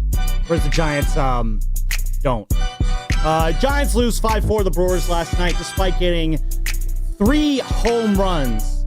2 of them from Williard Dibs, 1 of them from Luis Matos. The problem is those on base when they hit those home runs. It's usually a lot better when guys are on base for the home runs versus solo home runs, but you only get so much from the Giants these days, and Brewers never lose. The Brewers think like 25-8 or something since the All-Star break. It is absolutely wild what the Brewers have been doing right now, and they're doing it in all the ways that you want to see a baseball team build a team out and win games. And 889-579-570 is the number, Dan, and all to the listeners out there as well. Dan Devone, Sam Lubman, Zach Green on the board. It is the Orange and Black weekend wrap. This season fans are clearly getting angry with this team. And you saw that anger bubble over this week surrounding Elliot Ramos, where Scott Ostler chatted with him. I believe it was on Saturday when Ostler chatted with Ramos. And Elliot Ramos, I don't have the quotes up in front of me. I should have done that during the break, so it's a flag on me there. But Elliot Ramos said some things to Scott Ostler. It's basically just like, I don't know why the fans are turning on us. A little while ago they were with us, and now it seems like they're against us. And that was then republished by SFGate. SFGate took those comments out of context, spun it into something that they weren't. And then there was another. I can read it here for you if you want. And then, okay, there you go. If you want to pull them up, I'm pulling them up. When we're winning, everybody was on our side. Now it's like all the fans are against us and all that. And I understand where he's coming from there, because, again, this is a team that's been booed off the field a couple times in the last month, because that is just where the anger is at with this team. And, of course, and the other line that he said, is outside people don't know. The fans outside, they don't know anything. And I think that comment there, that's going to rile the fans up too. Sorry, I got a bit of a stuffy nose today. Where was I going? Yeah, so a couple things there with the Ramos comments. It's kind of what I said. First off, he was saying it in defense of Bob Melvin, because obviously there's a lot of anger from Giants fans right now over the state of Bob Melvin and the way he's managing this team and the lack of fire that fans are seeing from this team right now. And these guys, these players, they're smart. They're aware of what's going on. They say, I just stay out of that stuff. I'm not on social media. They all know. Either they got, a friend who's texting them, oh, did you see what this guy's saying? This guy thinks we should blow it up. They got an agent in there saying, hey, just so you know, these people are saying this about you, so you might be getting that call at some point. These guys, one way or another, they know what is being said. I think we all learned a year ago from Draymond Green that these guys are all listening to what is said over the air. Let me see if I can find that drop here in a very timely manner as I fail at doing that. Nope, I failed. I'm talking, of course, about the shocked you talking to me incident there. There it is. Shocked you talking to me. These guys, they are listening. They are looking. Bonte Hill, by the way, joining us at 11 o'clock. So they know what's being said. And Ramos is definitely being asked the question, hey, you hear it's being said about Bob Melvin, everyone wanting him to be fired. How's that going to how does that resonate with you? And, and that's where Elliot Ramos came out and said his comments. He said he's a great manager. At the end of the day, he's a player's manager. We have nothing but love for him. We feel he's a great manager. We just have to keep trying to get better and try to win games. And then it would say, why? So what about people yelling that they want to see Bob Melvin yelling? That's when Ramos said outside people don't know anything, clearly referring to the fact that fans don't know what's going on in the clubhouse. That's the type of person he is. That doesn't mean he's not a great manager. And I think it's very easy to focus on outside people don't know anything, and the fans were with us, but now they feel like now it feels like they're against us. I could totally see how those comments in a vacuum would trigger a fan base. But I think it's not so much Elliot's comments. We had Scott Oster on Monday to talk about it. But I think those comments, in the reaction to those comments, Dan, I don't think the anger is so much like, Ramos, how could you say that? I think that's just a symptom of the fact of just how frustrated this fan base is this year. And when you're angry, when you're frustrated, sometimes things are just going to trigger you a little bit more than they maybe would in other times. And then that's what you saw happen this week, whereas the fan anger just blew up. Like, what do you mean we don't know anything? We're watching the product right now. We can see it with our own eyes. What do you mean we're against you? That's how it works. Play better and we'll be with you. It's very easy, and you're in the right to say that. But at the same time, there is more, I think, nuance to what's going on around this team than that. But the overall point I'm making here is, Dan, is the anger with Giants fans this year seems so much greater than it has been in the last few years. And what's challenging for Giant fans is that you don't really have a target. There is not a public enemy number one. You can go after Bob Melvin, but you're really going to have to you're going to have to do your research to find out what it is that Bob Melvin is doing incorrectly. Now, listen, I pointed out early on some things that I think Bob Melvin certainly has contributed to what has been a clearly disappointing season. He's culpable, but it's not as though you can go, oh, that's the reason. And so I think it adds to the levels of frustration for fans. Because as fans, we want to oh, you suck, boo, yes. Willie Adames can't hit. Well, now as it turns out, he can't. Elliot Ramos is fault. You look at this team and it's still a head scratch as to why they're not better. And I think that just frustrates the hell out of people. And I think they want, as fans are wont to do, you need somebody to say, as, Al Pacino once said in Scarface, you need me. You need to point at the bad guy and say, there goes the bad guy. Well, you ain't never seen a bad guy like me. I mean, you need somebody like that, and you don't really have one with the Giants. Back to Elliot Ramos. Listen, I'm a big Scott Ostler fan. Been reading that guy my whole life. Oh, he's one of the best. He's one of the best. And I think he was poking the bear here, trying to get something going. I mean, what is Elliot Ramos going to say about his manager? Oh, I think he should be fired right now. In fact, I'm going to go do it right now. I think, just to oversimplify this in defense of Elliot Ramos, English is his second language.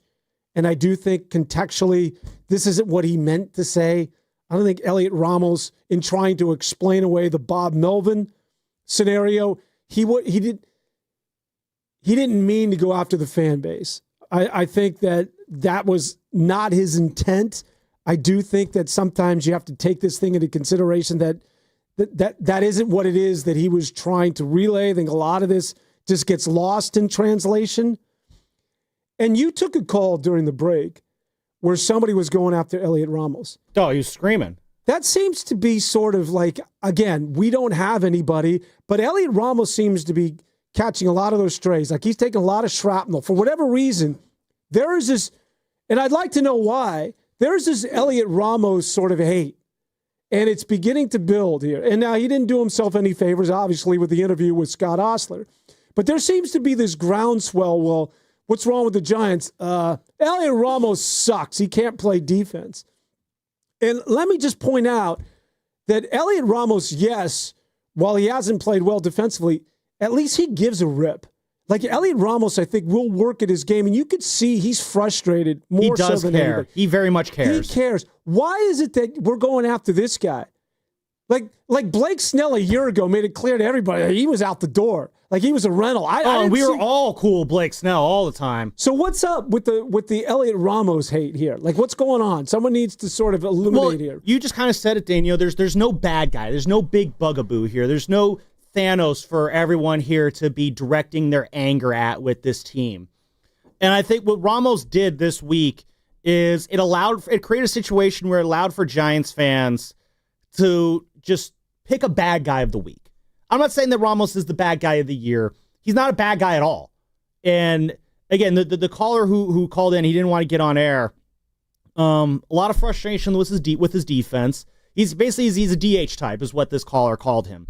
And when Ramos said what he said there, when you call out the fans, when you insinuate the fans don't know what's going on, that's going to trigger fans. And when you do that in a year where there is no one clear bad guy, I think it just makes it easy for everyone to like. Ramos isn't the bad guy, but it just makes it so much easier to kind of just use him as a figurehead for your anger this week. Now, Scott Ostler did join us on the Morning Roast on Monday morning of this week. And the reason that happened, Dan, is, I texted him, I think he joined us on Tuesdays when he joined us, because the article dropped on Monday. So he joined us on Tuesday, and the reason this happens is because I texted him on Monday. It's like, oh man, you're kind of driving some callers here for us. And he's like, what do you mean? I'm like, yeah, a lot of fans are angry about what Ramos said. He's like, oh, that wasn't the intention. Yeah. Like, oh, okay. So we got him on the next morning to explain, the context of what was said here. And here's what Scott had to say about how this all has blown up since he wrote this column.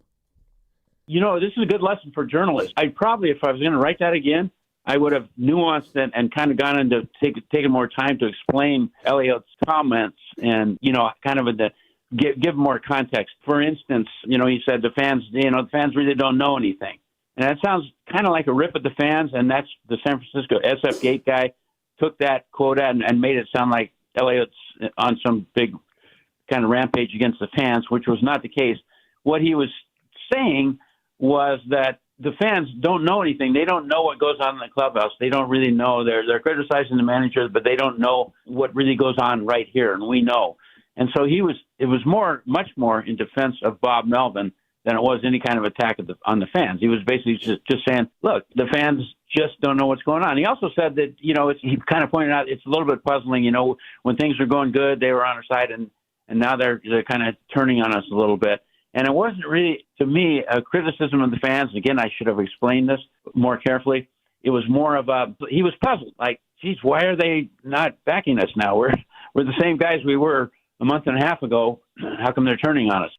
And by the way, what SF Gate did, the headline that Scott Ostler is referring to here, well, before I get you the SF Gate headline, here is Scott Ostler's headline. Now, quick behind the glass or behind the scenes here, how this works. When it comes to, when you're a writer for a newspaper, you don't choose the headline. Yeah. Your editors choose the headlines. I learned that a long time ago.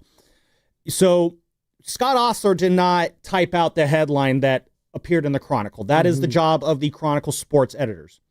And this was the headline that the Chronicle went with. Giants remain united behind Bob Melvin, quote, outside people don't know anything. Now, obviously, this is clearly about Bob Melvin and the attitude there, and not about the overall performance of the team or the feeling towards fans. The outside people don't know anything. That's going to catch your eye. It's going to trigger you a little bit. But then when you read the story, the context becomes clear. It's about Bob Melvin. We don't know anything about Bob Melvin, not the team as a whole. Contrast that to, it's still a headline that's going to probably get you angry. Contrast that to the SF Gate headline. SF Giants player bashes fans for being, quote, against us after a historic losing skid. That is not at all what was discussed. Clickbait. Yeah, that's what that is. It is clickbait. And I'm not going to out the reporter who here, because again, the reporter who wrote this story did not pick this headline, I'm guessing. So I'm not going to out them here, but, it is very understandable how one headline triggers a feeling there. And it's the whole, fans don't know anything aspect of it. And this is something we mentioned Draymond Green. He's done this a lot too on his podcast, where he's like, fans, they think they know this game and they start criticizing me. You don't know anything about how I play this game.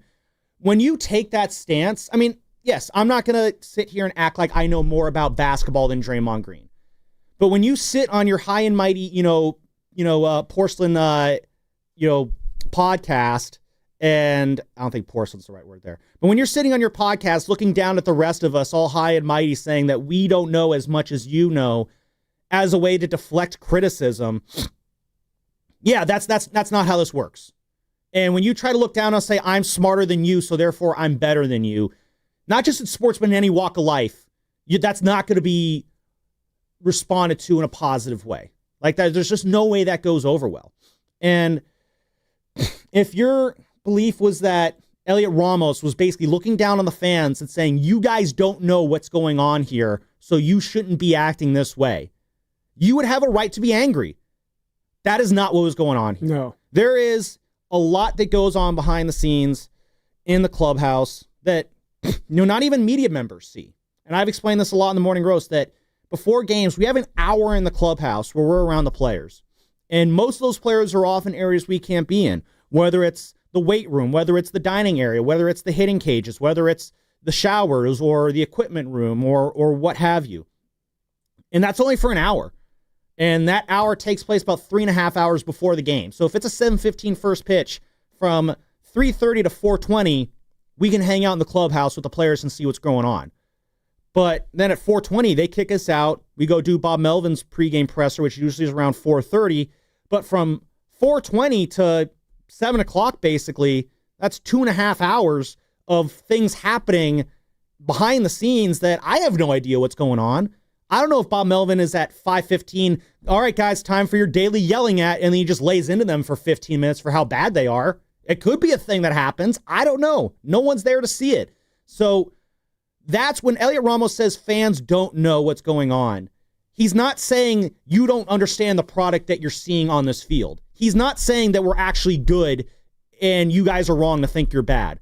What he is saying is there are so many things that happen behind the scenes that we just on the outside in are just never going to be able to see until someone releases a tell-all after the end of the season.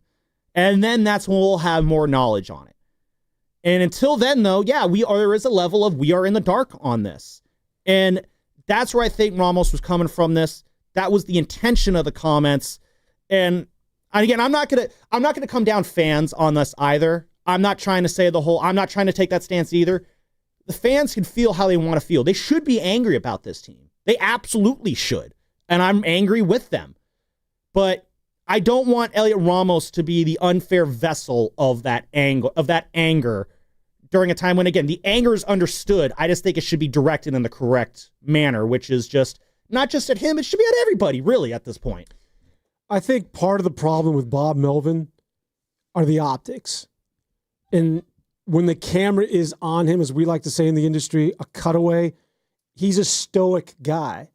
And so, no, he's not very demonstrative, and he's not gesticulating, and he's not chatting it up with players. And so we arrive at conclusion. Now, listen, when he's winning, then he's a cerebral coach that has the respect of his players. When he's losing, he's a detached guy in the corner of the dugout that's out of touch with everybody. This is what we see on the screen. Yeah, and we arrive at these conclusions, especially when a team isn't going well. And so, to your point, we just don't know. We don't know the relationship he has with the individual players and how he garners that respect. We're just not privy to that. What we see is him in the corner of the dugout, and then we immediately point a finger at him when the team's not doing well. As far as Luis Matos, to me... Matos or Ramos? I'm sorry, Elliot Ramos. There's nothing to see here. Let's just move on. I mean... This is just one of those lost in translation. And I'm glad that Scott Ostler got an opportunity to explain away exactly what happened between the two and the misinterpretation that everybody arrived at. I would also, Scott Ostler, by the way, is this, if you ever get an opportunity where you've got some time to burn, because he started out in L.A. Yeah, I chat with him a lot. Yeah, no, he's a great guy. Have him go back to the Jerry Buss days, because he was in on the early Los Angeles Lakers. I want to say he was the beat writer with Magic Johnson. He was, yeah. Well, I remember when the show Winning Time came out, which is based off Jeff Pearlman's book. Scott wrote a book, too, about those Lakers. I think it was also called Winning Time, even though they used Pearlman's book. They used Scott's title, interesting enough. Speaking of Scott's, by the way, there is one up in Marin that wants to talk about Elliot Ramos. Scott, how you doing today, man? You are on the Wrap. What do you got for us? Well, just listening. I don't need to know what's going on in the clubhouse to criticize Bob Millen, that's for sure. Because you got a guy like Matos and Ramos who are, one's 26, one's 23, and they've been in the organization for a while now.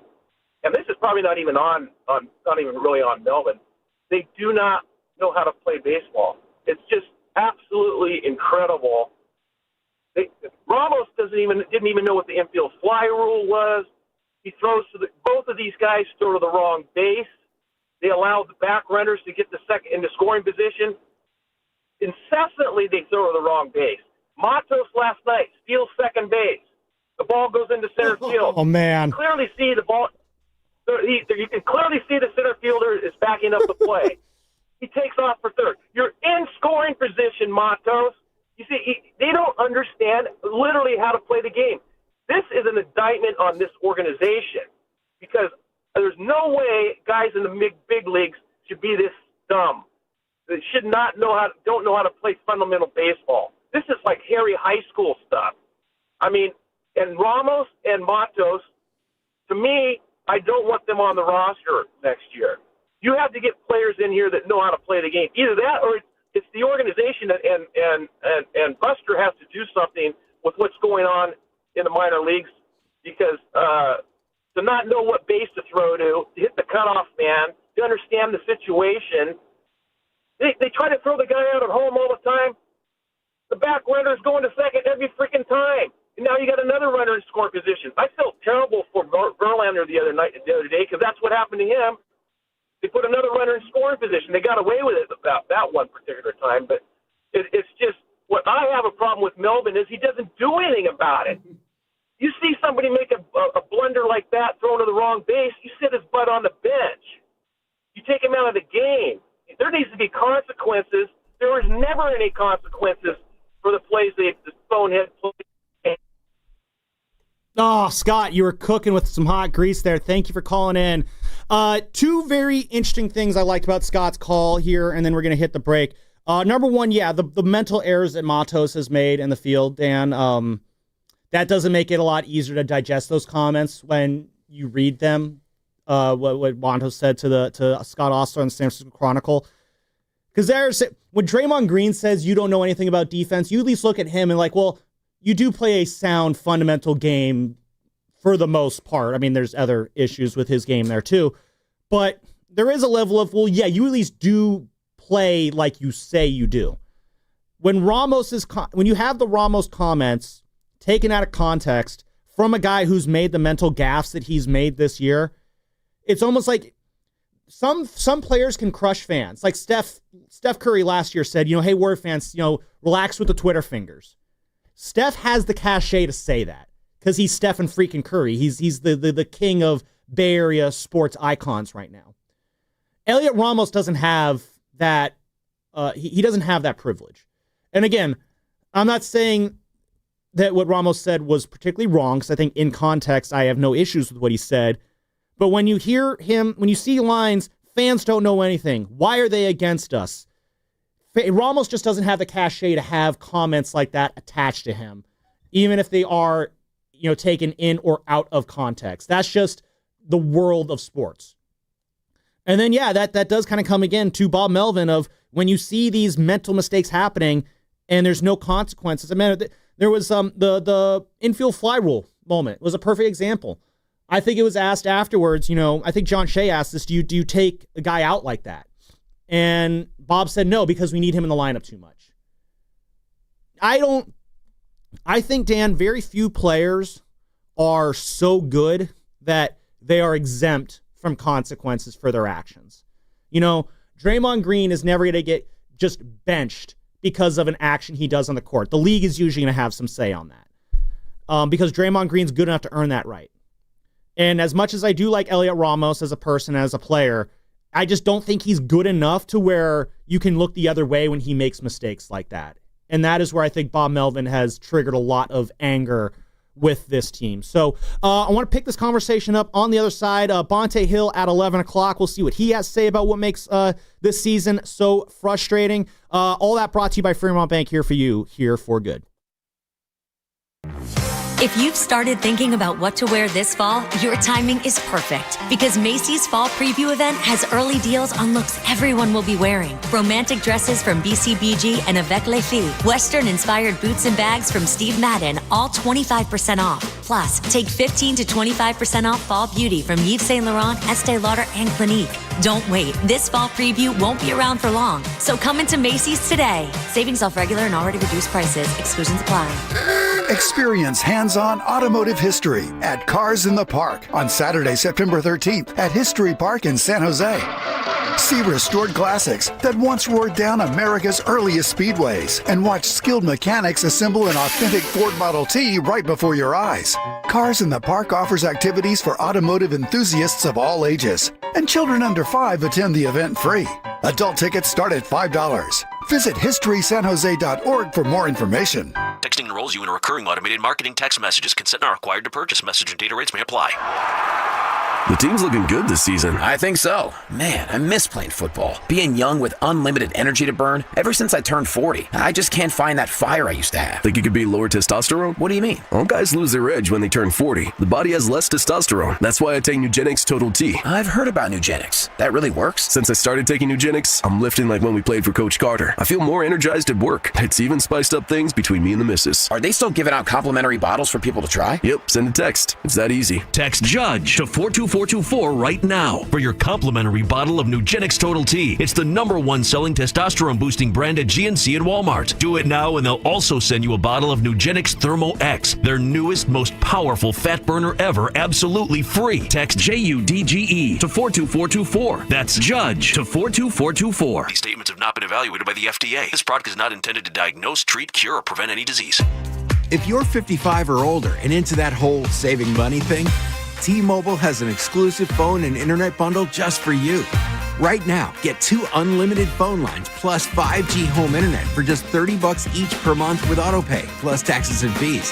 And with 5G home internet, setup is easy with just 1 cord and no technician needed, which is great if you're also into that whole keeping it simple thing. Switch now and experience the best mobile network in the U.S. Visit your local store to start saving. T-Mobile, it's better over here. Based on analysis by Ookla of speed test intelligence data Q4 2024 to Q1 2025. Ookla trademarks used under license. Unlimited on our network. Customers on voice plan may notice speeds lower than other customers and further reduction if using more than 50 gigs a month due to data prioritization. Video streams and SD on this plan. Home internet pricing after $20 a monthly bill credit plus $5 per line without autopay. Debit or bank account required. See 5G device coverage and access details at T-Mobile.com. Comcast Business High Five Hotline. What's the state of your excitement? I signed my business up for the 5-year price lock guarantee, and I can't stop high-fiving people. High five! Okay, deep breath. You're in a good place. You signed your business up for 5 years of gig speed internet and advanced security, all on our ultra-reliable network. Gig speeds and advanced security? I'm so stoked! Yep, and you get it at a great rate that's locked in for 5 years. Woo! The high five is just your body's way of saying, I'm winning. So this is natural. High-fiving everyone you see in a state of business savings enthusiasm, totally natural. Sweet! Thank you! Thank you! High five, everybody! High five! The Comcast Business 5-year price lock guarantee is back, but only for a limited time, so sign your business up today. High five! Comcast Business, powering possibilities. Ends 9/21/25 for new customers with qualifying bundle. Current customers may be eligible depending on services and area. Guaranteed rate applies to monthly service charge, excluding taxes and fees. Other restrictions apply. Attention. Have you racked up $10,000 or more in credit card debt? Are you barely getting by making minimum payments? With credit card debt reaching all-time highs, National Debt Relief is notifying consumers about significant debt relief options currently being made available to help those with overwhelming credit card debt. These options may reduce a large portion of credit card debt for those who qualify. You don't need to declare bankruptcy or take out a consolidation loan, and you may only have to pay back a fraction of what you owe, even if you have bad credit. National Debt Relief has already reduced the credit card debt for more than 550,000 consumers, so don't wait. If you owe $10, $20, or even $100,000 in credit card debt, you can now take advantage of this financial debt relief as the cost of living continues to skyrocket. To check what debt reduction you may qualify for, call 800-822-6611. That's 800-822-6611. Again, that's 800-822-6611. I'm Bob Burke, founder and chairman of Burke America Parts Group, a family of brands that includes RepairClinic.com, an appliance and HVAC parts solution company that's grown into an international brand. Before AmericanEagle.com, we partially launched a new technology platform developed by another firm. American Eagle helped take our technology to a whole new level with digital marketing, software development, and business insights into our key markets, appliances, HVAC, and outdoor power equipment, and did so both on time and on budget. AmericanEagle.com has the resources, experience, and talent needed to produce solutions. Our new technology platform, developed by AmericanEagle.com, has produced tremendous results with higher traffic, conversion, engagement, and online revenue. If you have any home repairs you need to take care of, check us out at RepairClinic.com. If you need a world-class website or technology project, then I would highly recommend AmericanEagle.com. Call AmericanEagle.com at 773-NETWORK. That's AmericanEagle.com, 773-NETWORK.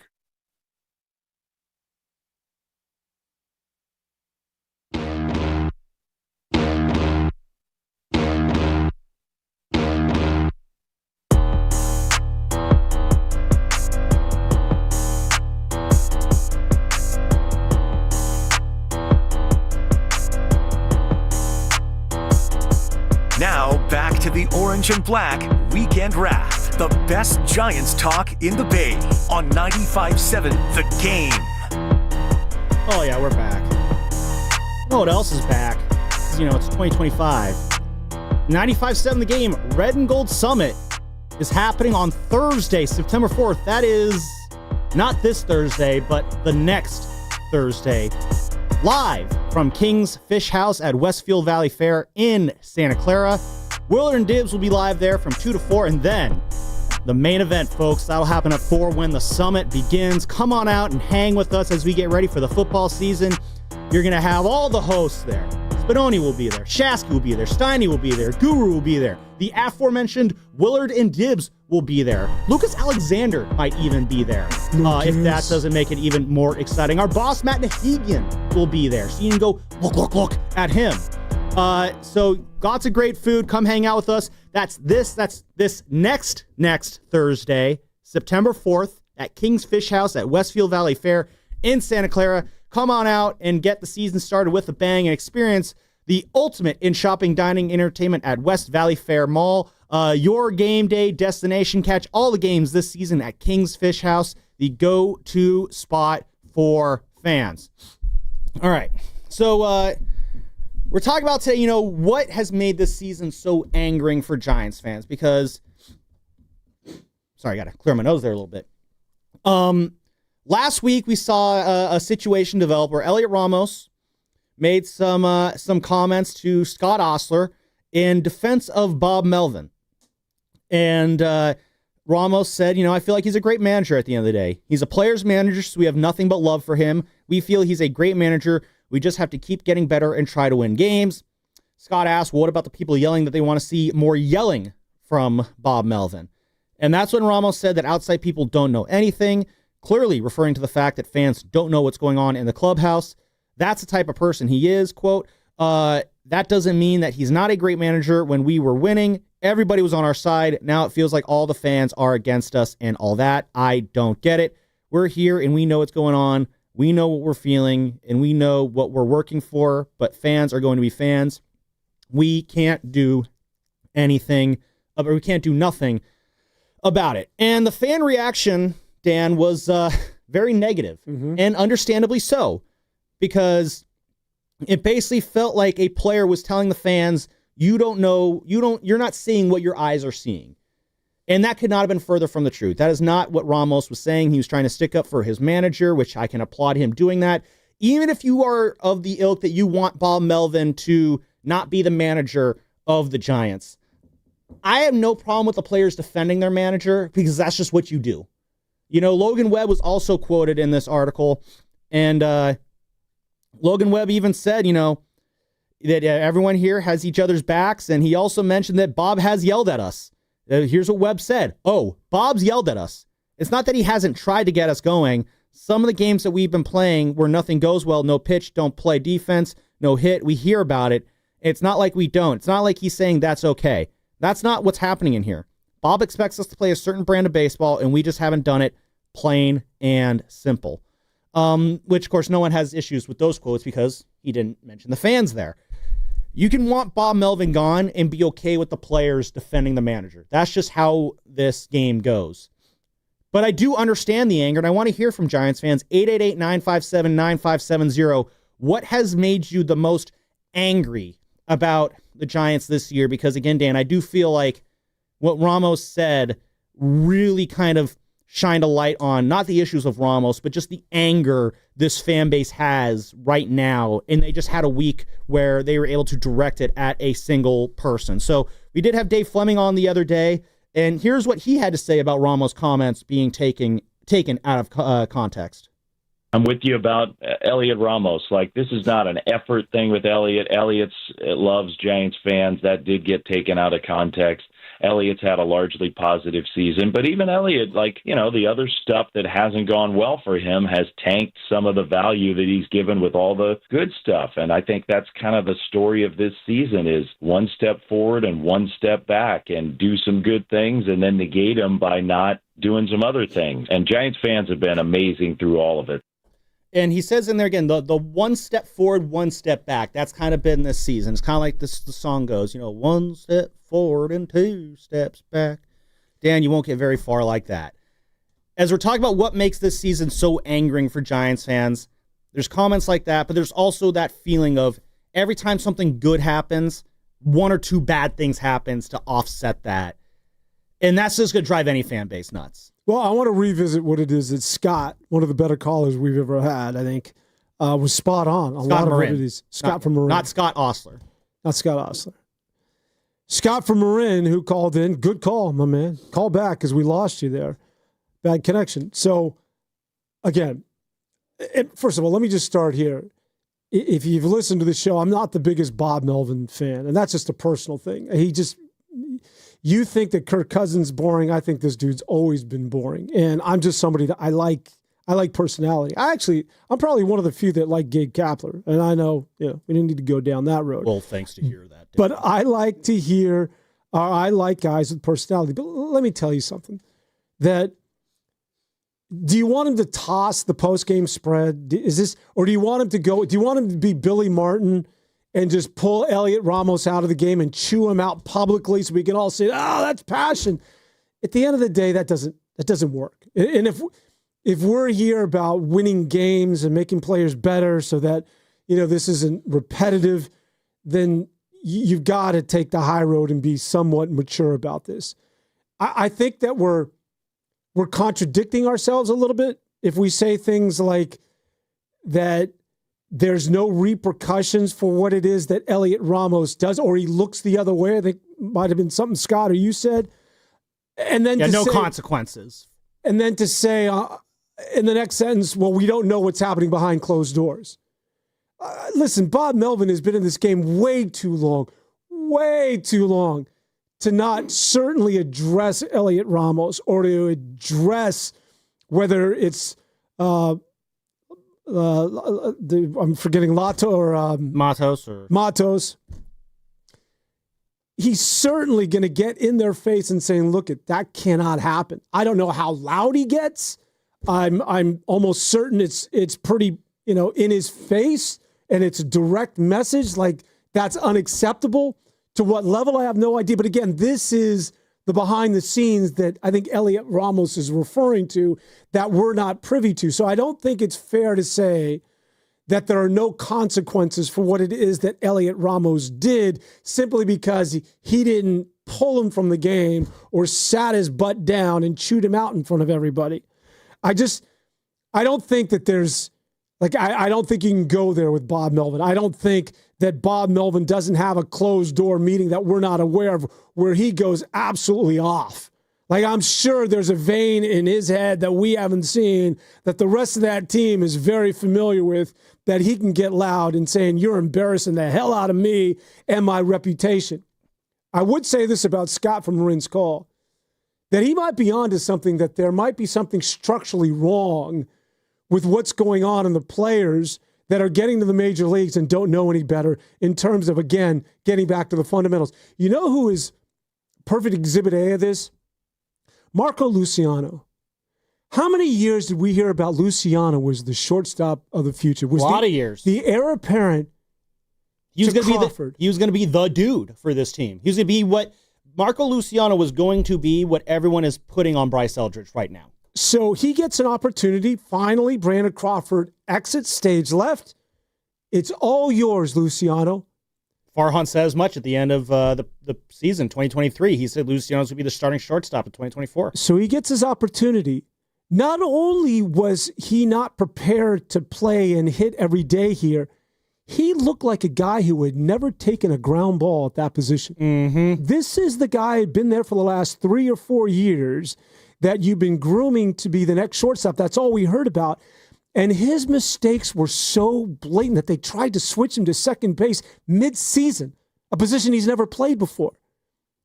And you could understand why. I'm talking about just simply not getting the glove down, the ability, he's looking at the runner while throwing a baseball. I mean, all of these things that you would think are going to be addressed and ironed out well before he gets to the show. So this goes back to a year ago with Luciano, where you're beginning to think, well, wait a minute. How the hell did this guy get to this point when he can't even take a routine plays at the shortstop position defensively? How did he get passed along? So there might be something there to what it is that the caller said, that structurally or just something from a fundamental standpoint is amiss with the San Francisco Giants in terms of preparing these young players who are so-called prospects for being contributing baseball players once they get to the parent club, that being the San Francisco Giants. I think you're absolutely right on all that, because this is, again, as we're talking about what makes you so angry about this Giants team this year, 888-957-9570 is the number to call. You can also text us on the Boxer and Gerson Work Injury Attorneys text line here. We're talking about, the anger there. Two things. One, fans don't care. You could say, Bob's yelling at us behind the scenes. Dave Fleming has said this in the past, that he's seen a more fiery Bob Melvin than he's known in the past. Fans don't care to hear about it. When Logan Webb said, oh yeah, he yells at us all the time. When we're fans, and there is a level of, there's a level of illogicalness, shout out Spock, when you are a sports fan. Just because Logan Webb is saying Bob Melvin yells at us, that doesn't mean that Giants fans have to just accept that. That Giants fans are well within their right to want to see an angry Bob Melvin, even if they're not going to see it at all in public. But at the same time, Bruce Bochy was never really an angry guy. Difference was Bruce Bochy also was a World Series winner, so you get some leeway there. Because we as fans, because again, a lot of Giants fans are also Niner fans and Warrior fans. And Dan, what does Steve Kerr do when he gets angry? He karate chops a clipboard in half. It's pretty cool to see happen actually in real time. Or he'll do what he did last year, where he'll get at the mic after a game and say, Brandon Pajemski has to be playing better. And I told them I'm going to call him out in the media, and that's what I'm doing right now. They've seen Kyle Shanahan get angry on the sideline. They've seen him chew out the refs. They've seen him chew out players. They've seen him death glare Brock Purdy. They've seen, heck, remember in 2021 when Brandon Ayuk was in the doghouse for the first half of the year? When has Bob Melvin ever done anything like that? Jimmy Garoppolo used to get some verbal darts directed right at him on the bench. Exactly, and that was just from, fans, and there was also Kyle who would do that too. So, we are used to seeing some sort of fire and ire directed at him. That doesn't, I think, mean that is not the reason why Bob is a bad manager, though. Why it's not looking good for Bob Melvin as the Giants manager. And he's been around, he's been managing for a long time, so he's not a bad manager. He's just not doing a great job this year. But it's the lack of fundamentals and the fact that you're not seeing that get better. I think that more than anything, Dan, is what pisses Giants fans off the most about this year's team. Is we have seen what winning baseball looks like. Buster Posey was the centerpiece of 3 World Series championship teams that they didn't win with power. They won because they pitched really well, they played great defense, they didn't strike out, they put the ball in play, and they forced the other team to basically be on all their P's and Q's. And how many times do we see during those playoff runs, Dan, where the other team made a stupid mistake and the Giants took advantage of it? You could probably count on one hand the number of stupid mistakes the Giants made during that run, and yet the Giants got a litany of them to take advantage of. And now it's the other way around. The Giants are the team that's screwing up in the field. The Giants are the team that's booting the ball around. And they have become the antithesis of what we here in the Bay Area have come to associate with winning baseball. And when Dave is talking about, the one step forward, one step back, it's just, it all plays into this whole feeling of just how this season's gone, where everything was going well, and then it's all just spiraled out of control with no real answers, and yet we're watching basic fundamentals not being taken care of. All of that to me is just, it's insulting to me as a Giants fan, because I know that's just not the brand this team is meant to play. And I know Buster's not okay with that. That's what he wants to play. He wants crisp, clean baseball. That's how you create memories. And so that's where a lot of this anger comes from. It's being manifested in, anger at Bob Melvin for lack of fire, anger at Elliot Ramos for comments taken out of context. But at the end of the day, the reason why fans are angry is the product on the field is beneath the standard that the Giants have set for this fan base. And I think that is what gets people angry. That's what gets me angry, because it's just, I am not watching Giants baseball. Simply put, what I watch the Brewers do, what I watch the Padres do, that was Giants baseball. That's what we need to get back to. And every day that this team is not playing that brand of baseball, fans have every right to be angry. I would not bring Bob Melvin back. And there seems to be the consensus that he's definitely coming back. I don't know if it's definitely. I think it's up in the air right now. It seems to be that well, who knows? We'll have to wait and see. I would just tell you that if I'm Buster Posey, and again, it's not because he's not a good manager. It's just that you have to make a change. That we have to fire a shot across the bow and let everybody know that this isn't acceptable. And again, it gets back to the old adage, you can't fire the entire team, so somebody has got to be the sacrificial lamb. I've got to let everybody know, as the president of baseball ops, that there's got to be a change. Yeah. Zach, I'm kind of curious. I want to go to you. I was supposed to go to you at the start of the segment. My apologies here, but you follow this team. You're a fan. What's been making you angry? What do you got right now that is just frustrating you the most about this team? Yeah, I mean, as Scott and Marin kind of alluded to, like the simple kind of mistakes that just keep happening over and over. And I know we got a caller on the line right now. We'll go to you first, then we'll go to that wants to speak about, the player development, and maybe that's kind of lacking right now. I know he mentioned that Kyle Harrison's developing a third pitch out in Boston right now. So, I mean, there's that kind of aspect. I don't know if you can put that on Melvin, but one point I want to make that I haven't heard anyone bring up is that, Buster's not the guy that hired Melvin. It was Farhan, right? And, I was digging into it, and a lot of what Melvin didn't get fired from in San Diego. His contract ran up. They let him out of the contract. Yeah. And he had a lot of discourse with AJ Preller. Mm-hmm. And apparently Preller is one of those guys that's very involved in the clubhouse, unlike some GMs where they kind of stay out of it. And yeah. I wonder if Buster might be more like a Preller. I mean, he's really early on in his tenure here in San Francisco, but maybe he'll be more of a Preller where he's like more involved in the clubhouse. I know like of late, you haven't really heard much from him, and reasonably so. But, I'm kind of with Dan here. Like, I do not see a way that Melvin's coming back. Yeah. That's a very good point you bring up there, Zach. Thanks for chiming in there with that about can Buster be more of an AJ Preller? I will say this. I have seen Buster Posey in the clubhouse and on the field watching batting practice, watching warm-ups far more times this year than I ever saw Farhan Zaidi over the last few years. Now, granted, 2022 is when I first started getting credentialed for games. 23 and 24, I was there a lot more. So I was there for the last 3 years of Farhan Zaidi's tenure. But in those 3 years, I could probably count on one hand the amount of times I saw Farhan in the clubhouse or on the field during pregame. Whereas Buster is there a lot. Now, granted, Buster is a former player, so he's going to be, it obviously makes sense for him to want to be around there more often.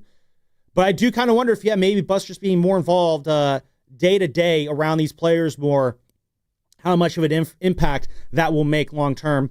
We do have a call on the line, John in Rancho Cotati. How you doing today, John? I'm curious where you're at on this team. What is making you angry, the most angry about this team this year? You are on the wrap, John. What do you got for us? Hey, morning, fellas. To me, a lot of it goes back to player development. I think we all knew when Buster took this job that he had a major looking under the hood problem in terms of structurally top to bottom. Producer just was shouting out, Kyle Harrison learning the third pitch in Pawtucket, but it's deeper than that. I mean, Wisenhunt's up here. I'm all for him. I really want the guy to do well. Seems like he's got a great head on his shoulders. He's throwing 90 pitches in 4 innings because he's got 2 pitches too. And he's not, our prospects don't come up at typically 21, 22. They're 24, 25, and you still got 2 pitches, and it's the top pitching prospect. He's trying to patchwork it. I mean, Verlander, 1 year, $15 million. It's a tough sell. It hasn't exactly worked out. And fundamentally at the major league level, it's tough. I think my biggest frustration was Buster saw a team that was overperforming. He put the pedal to the metal, trades for Devers, and they tank. And I'd love to get into his head. Of course, he's not because he's playing it silent, is the professional that he is.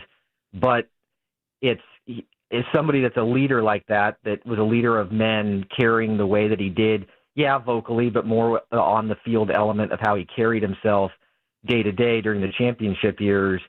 He's got to be incredibly frustrated to go out, get one of the top bats in Major League Baseball. Yeah, he hasn't performed to the level that we would have liked, but the guys around him not rally and the team itself not rally, and you're still packed in the yard, having one of the worst records post-trade in baseball, and you still got 35 to 40,000 people showing up, and it's not the 20,000 people that were showing up during the late stages of Farhan's tenure. So that to me, I think is, the team not responding. Yeah, there's the elements that you guys have gone over ad nauseum about Melvin, but he's got to look at roster construction. I think we're in a go-between between what Melvin was, as your producer aptly pointed out, in terms of the hire of him not being a Posey hire, but he's probably more in the line of a Posey-type manager than a Kapler was. But it really has to do with the players. That just has not been – you have one player hot and 2 players cold. Nobody's gotten hot at the same time, and that's really got to be looked at too, top to bottom. So it's unfortunately, I wish there was a silver bullet, but I think it's going to be a long haul, and we have to just be supportive and lock in. And in terms of Eldridge coming up at this late stage, I honestly rather keep him in AAA and have a fresh start with whatever's going on right now in the clubhouse. And I'm not saying that there's something major, but he really should just start fresh, in my opinion, for 2026 and hit the ground running then. He's tearing it up, but to me, it's you're going to bring him up with 30 games to go, 40 games to go, or do you want to have a fresh look and dedicate that time to playing him at first base with multiple guys that are probably DHs like we've gone over. Anyways, I'll take your comments off the air, fellas. Appreciate you. Good stuff, John. And I love the way you said there, the silver bullet, there might not be one. I wonder, and we can maybe get into this a little bit with Bonte on the other side, Dan. But yeah, I'm kind of curious how much did just the arrival of Buster Posey, the move for Adames, the trade for Devers, those all got fans fired up. It's almost like we got a little too excited about this team. We maybe kind of put the cart before the horse on what could be possible with this team. Really quick, I would add that when you talk about Buster Posey inherited Bob Melvin, usually, more often than not, and this is true for the NFL, it's true for the NBA, certainly true for Major League Baseball, you want your GM or your president of baseball ops and the manager to be a united front. Mm-hmm. In other words, they got to be a package deal because they got to be able to, they got to have a relationship. Correct. Prior to hiring whoever the manager is, and you got to be able to have that. You want your own policy. guy. And so that's another reason why I think that this could be the end of Bob Melvin. Yeah. We'll pick this up on the other side with Bonte Hill as well. Then we'll wrap up the show. Man, the show's flown by. As it always seems to do. It is the Orange and Black Weekend Wrap. We are coming to you live from the Laughing Monk Studios. Laughing Monk Righteously Brewed here in San Francisco. Bonte Hill on the other side. That was brought to you by Fairmont Bank. Here for you. Here for good.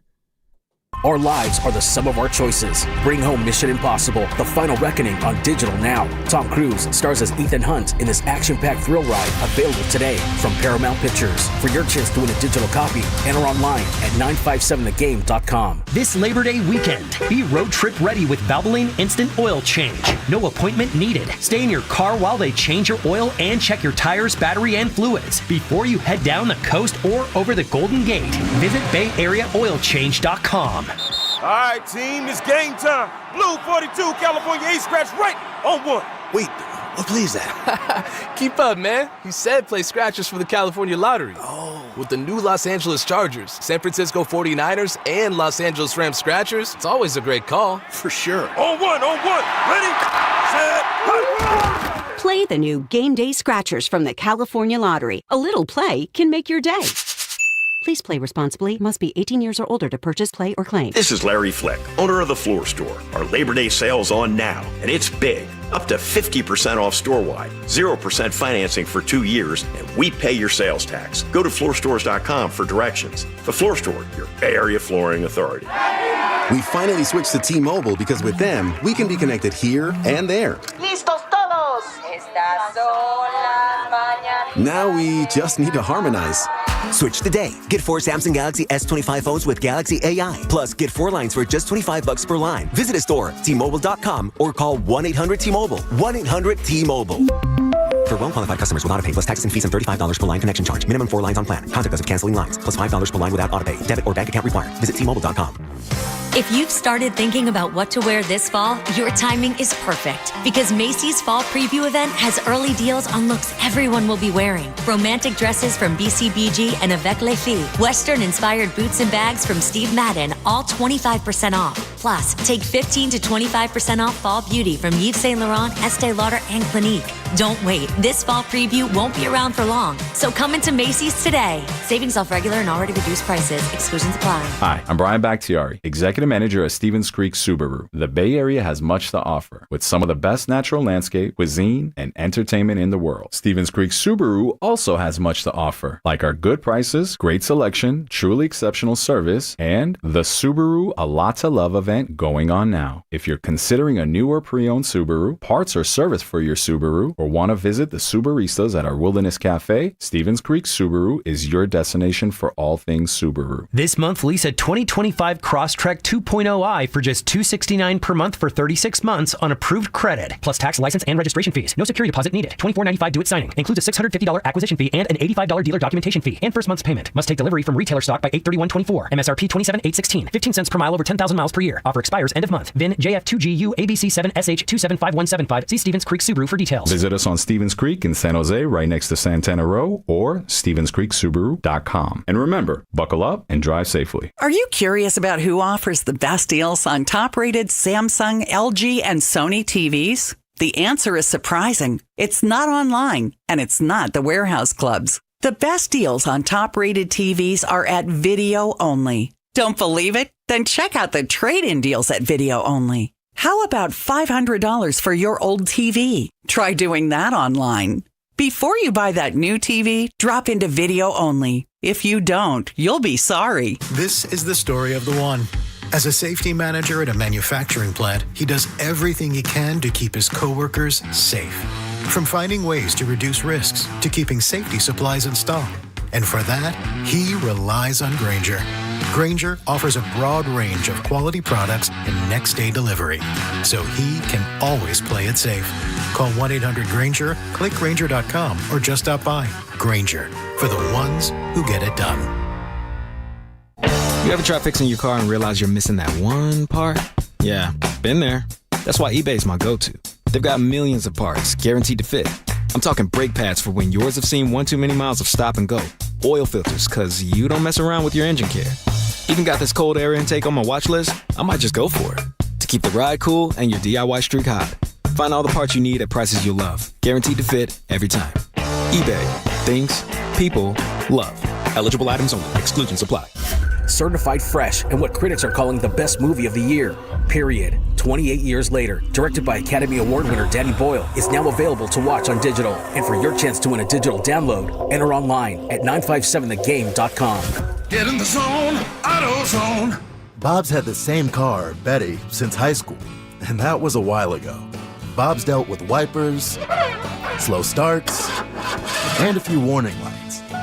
And every time, Bob went to AutoZone, where a friendly AutoZoner helped with free services and the right parts to keep Bob and Betty on the road. No hassles, just help. Everything you need, nothing you don't. Get in the zone, AutoZone.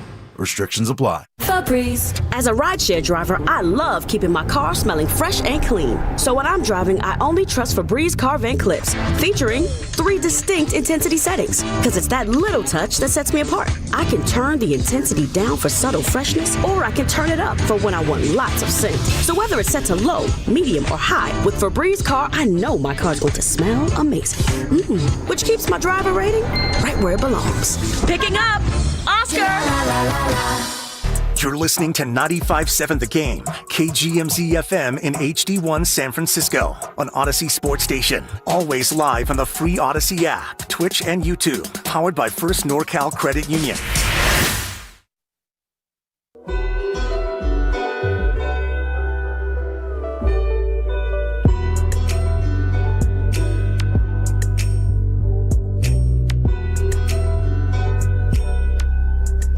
Now back to the Orange and Black Weekend Wrap on 95.7 The Game. We are back on the wrap here, talking about all the things that are making Giants fans angry this year, and Lord knows there are certainly a lot. Actually, I was talking golf with Zachary, and I just really quick, I think he may have taken over the mantle as the best athlete here at 95.7 The Game. Really? That's a low bar, but... Well, isn't Shasky for real? Best golfer. Well, yeah, I mean, that's hence the low bar, you know. We are going to go out to the River Islands guest line, though, where we're going to talk to our friend, our colleague, host of Giants pre- and post-game, host of Warriors pre- and post-game, and just all-around knower of all things sports. Bonte Hill joining us here on the River Islands guest line. Bonte, thanks for putting up with me today, man. I know you love talking with me so much, so glad to have you here, man. Man, I'm just listening to all those titles, man. I'm working too much. Come on, Sam and Dan. I need to cut back. I need to be like Dan Devone and just get on the beach or something to surf, man. There's too many damn titles. Dude, you're making me sound like in Hawaii they call that local bum. Like I'm just hanging on the beach all day, got nothing going on. You're going swimming today after the show. So. Swimming and hanging on the beach all day are two separate entities, man. But, oh, man, overachieve, young fella. Do you? I'm trying to be like you guys, man. I'm trying to have a smile on my face, man, because watching Giants baseball, it has just become painful. And, you know, shout out to the real ones last night, sitting through that game in Milwaukee, knowing that, hey, the outcome is inevitable, but how is it going to happen? How are they going to lose this game? And, of course, Contreras walks it off there, off of Randy Rodriguez. And, you know, it's just the same old thing, man, mistake after mistake. They just find a way to play tough enough to stay in the game, and then so you know they're walking out of there with an L. So kind of the story of the season. Bonte Hill joining us here on the River Islands guest line. And Bonte, the story of the show today has just been what is making Giants fans so angry about this season. And obviously we started this off, talking about what Elliot Ramos said to Scott Ostler this week and how I felt, the anger wasn't so much at Ramos. It was just so much Giants fans are just angry about this team. And Ramos just kind of gave everybody a figurehead, so to speak, to throw that anger at. When you look at this season, though, Bonte, as a whole, what is it do you think that is just driving Giants fans so angry the most about how this season has gone? The most. If I had to pinpoint one thing, because there's been a plethora of things that's happened with the Giants this year that's frustrated a lot of Giants fans and probably the team itself. But you know what? I think it's the lack of hitting with runners in scoring position.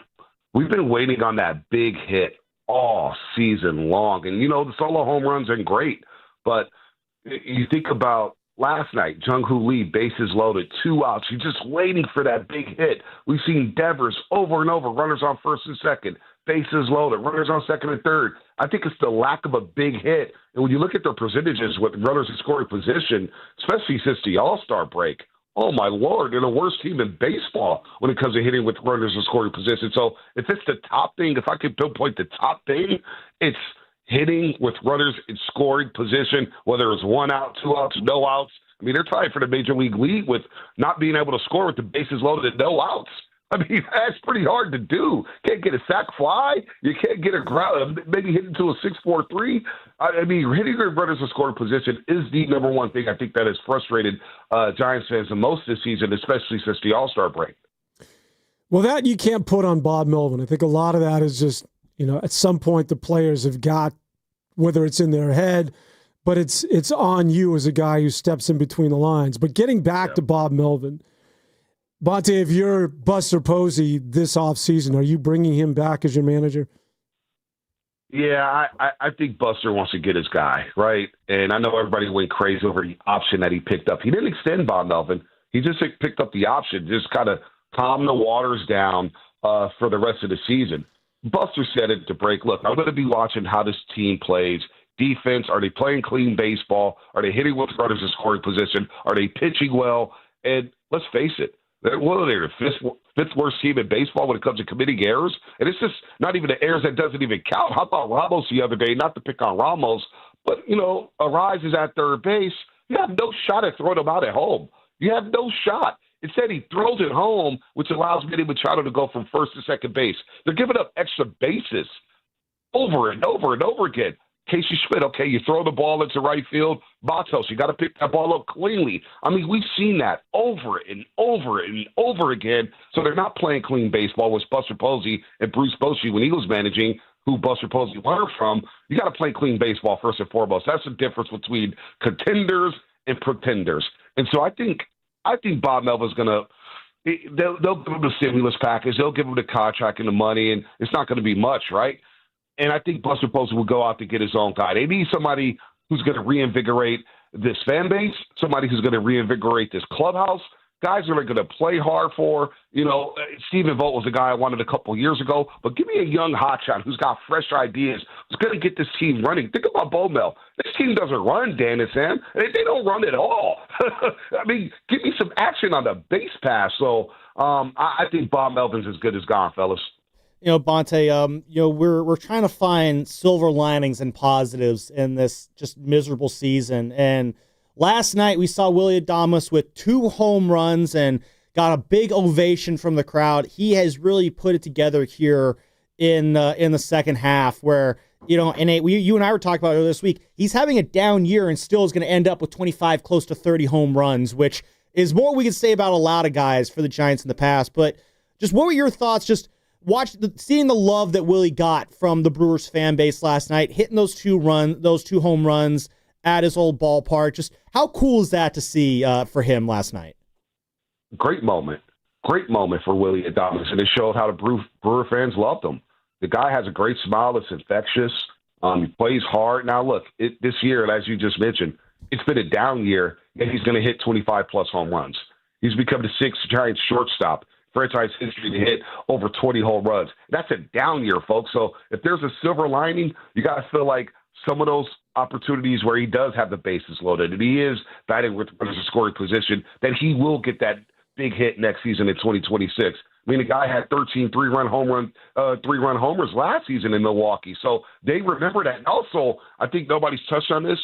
He's going to miss the postseason for the second time since 2019. So Willard Dibs, although the postseason numbers doesn't pop out at you, he's lived in the playoffs, whether it's going to the World Series with Tampa Bay, being there with the Brewers.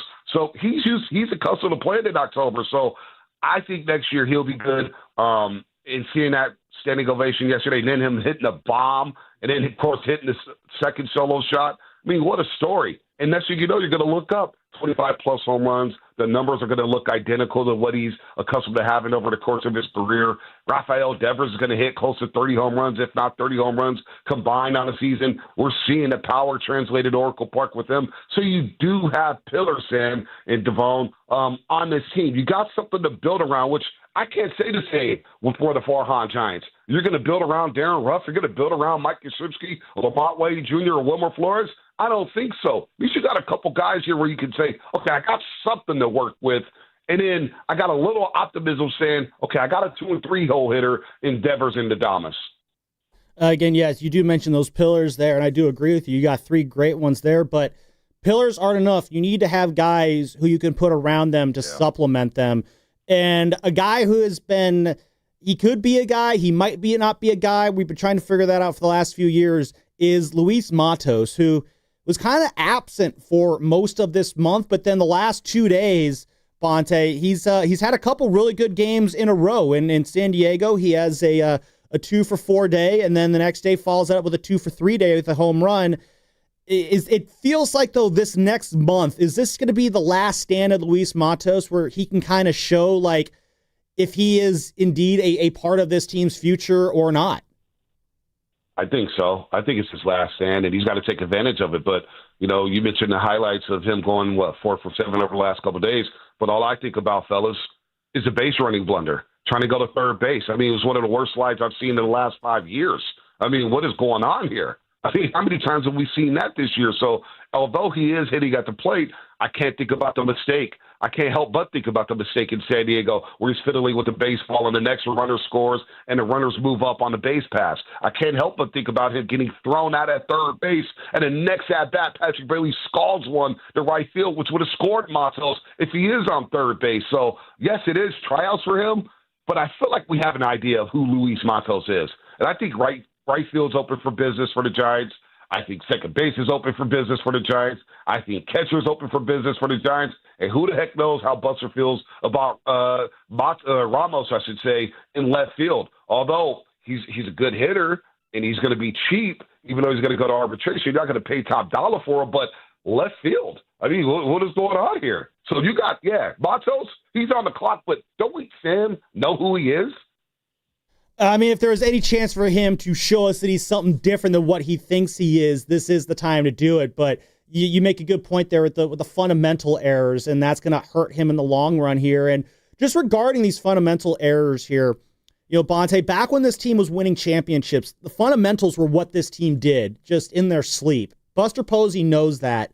And you look at this team, and this team, the fundamentals are absent, to say it kindly. Yeah. I'm not going to ask you why that is, but how do you just wrap your head around the fact that this team just somehow is full of quote-unquote professional baseball players making millions of dollars to play this game, and yet the simple fundamentals that you're learning in Little League just seem to escape this team? I don't know how you're supposed to wrap your head around this. I can't, fellas. I mean, you got Bowmel, who's been in this league forever, managing teams forever. I can't. I mean, what are the answers? They do it over and over and over again every single day. And that's the most maddening aspect of this baseball team, whether it's base running blunders, whether it's just simple fielding, laying down a bunt. The fundamentals has eroded this team. It just really has. And so somebody's going to have to die on a sword for that. Somebody's had to die on the sword for that. It's probably going to be management here in terms of Bob Melvin, Pat Burrow. That whole staff may just get cleaned out because you can't put a finger on it. But when it continues to happen, situational baseball. Okay, the other day, bases are loaded. Fitzgerald works her walk down at Petco Park. Patrick Bailey comes up and swings at the first pitch. Pops out to the shallow outfield. I mean, you just can't do that. It happens over and over, Loveman. Just constantly, and that's why we're banging our heads against the wall here. Last one here, Bonte, before I get you out of here. It's the biggest question I think is going to be asked at all for the next month here. It's Bryce Eldridge. So simply put, do you think he gets called up before the end of the year, or are we not going to see Bryce Eldridge on the big league lineup until April of 2026? I think they give him a cup of coffee. That's what my big old gut tells me. Trust me, I got a big gut here. I killed some Wingstop last night watching the game. It's a little bloated right now, but I do believe in my big old gut that Eldridge will be up at some point in September to give the fans something, a glimmer of a hope, because you think about Devers and Adames and Chapman's not going anywhere. We'll see about Jung-Hoo Lee, but if Eldridge can be the guy that is as advertised with that light tower power, all of a sudden you can plug this young man into the middle of that lineup and, you have something cooking here. So I think you got to give the fans something to watch in September, because right now they're trying to sell tickets right now. Nobody wants to buy them. Give the fans something to watch for the last couple of weeks. Bring up Eldridge, and I think they will. Bonte, thank you so much for riding with us this morning, man. Go enjoy the rest of your Saturday, and really appreciate you chilling with Dan and I here this morning. Thanks, Bonte. Preseason football, fellas. Chargers, Niners. Whoa, let's get those. I know, out. Bonte, I know you're excited to see your boy Trey Lance play tonight. oh my God.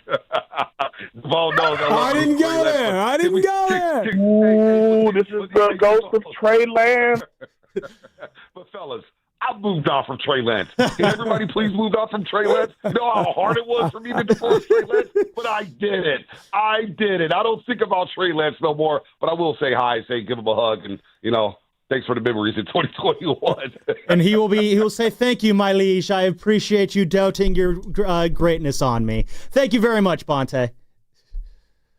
All right, there he is. Bonte Hill joining us there on the River Islands guest line. And, as we're talking about, what to see of these last 33 games, we're looking for positives here, Dan. I mean, I am kind of curious if at some point the Giants do just kind of throw the red meat out for the fan base, so to speak, and just call Bryce Eldridge up. I haven't really given a lot of thought. I think that they're going to – it's just about – you know what it is? It's just you just don't want to mess with this dude's head, right? Like whatever you're doing – yeah, I know you want to sell tickets, but you have to think long-term with this guy. First base is obviously not a need because you got Devers there. It's just what's best for this baseball player going forward. We've pointed out on multiple occasions throughout this show how they – at least at the minor league level, have done some things that at least are, worthy of second guessing. So there's some question as to the way they've handled the so-called stars of tomorrow. You got to make sure that this guy, whatever it is that you do, it's about him and his development.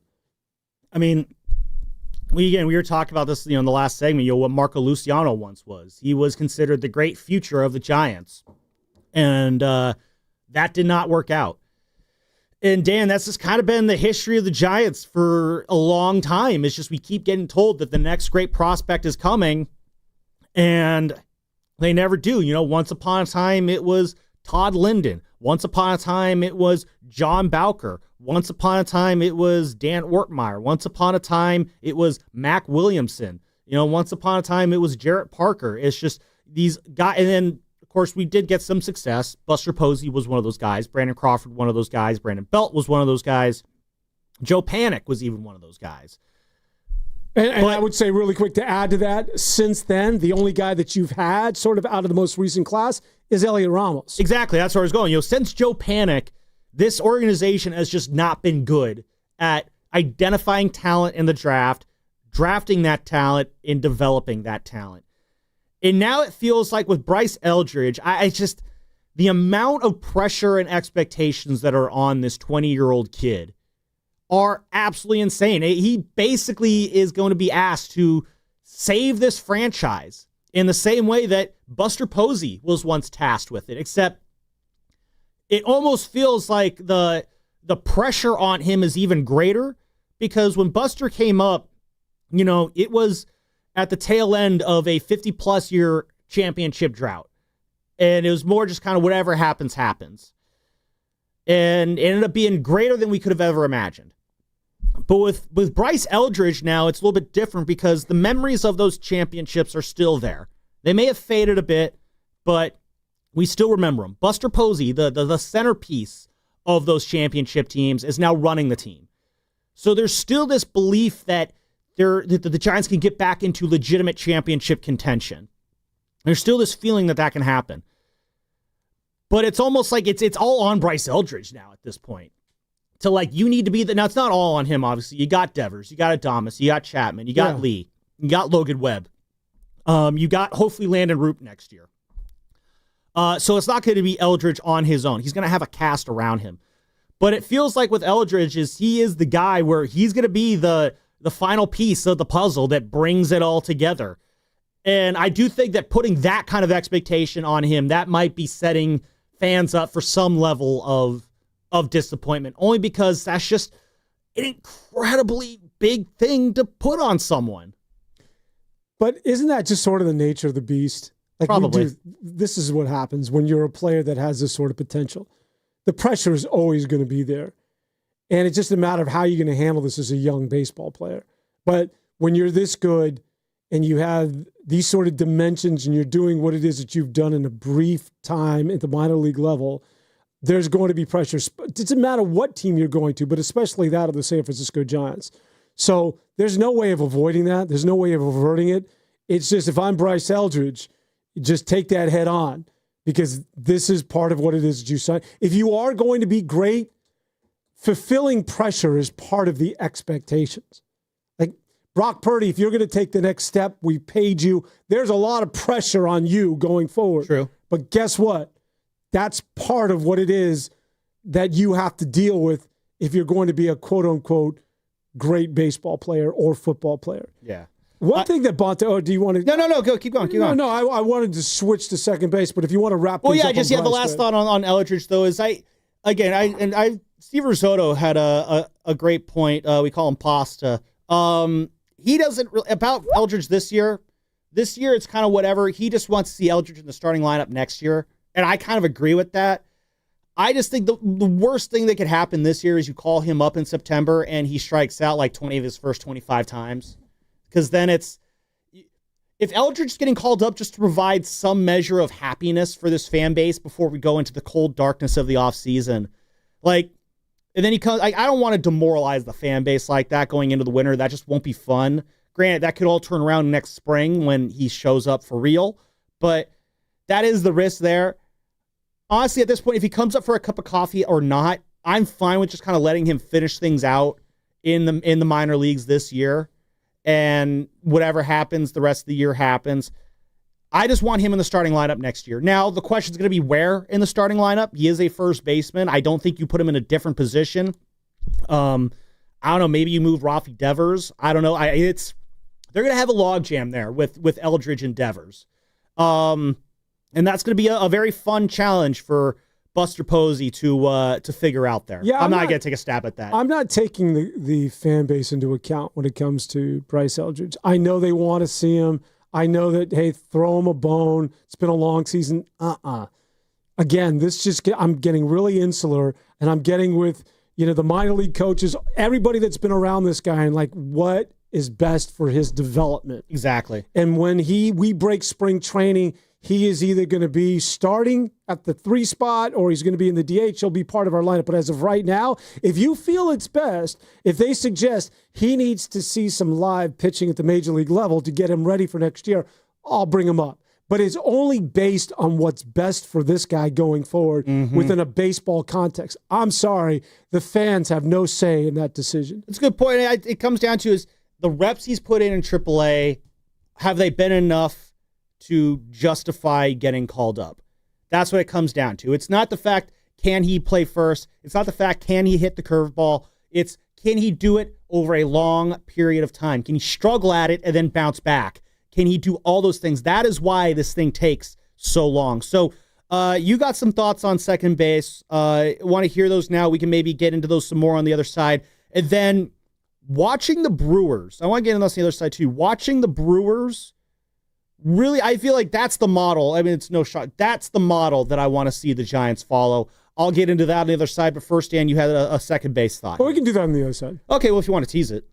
Yeah, I think that... Or maybe that's the tease. Well, I think here's the tease is that don't be surprised if this exact same San Francisco Giant team, aside from, you get some different players in the bullpen and maybe in the starting rotation, is intact next year, and then this team is good again. Oh, okay. I like that. So the team will be intact, but better. I think the Giants should be following the Brewers model. We will both explain that on the other side. It is the Orange and Black Weekend Wrap. Sam Lubman, Dan Devone, Zach Green on the board, wrapping the show up on the other side. All brought to you by Fairmont Bank, here for you, here for good. What time is it? Game time. What time is it? You know what time it is. It's football season, and it's the big fella, Lorenzo Neal. Join me and Evan Giddings every home game for the kickoff show, live at the Laughing Mount Gastropub, Sunnyvale, right around the corner from the stadium. We're talking Niner football and hosting the best game day tailgate in the Bay. Laughing Mount Game Day is the faithful's first stop, with games, prizes, free parking, and a shuttle straight to the stadium.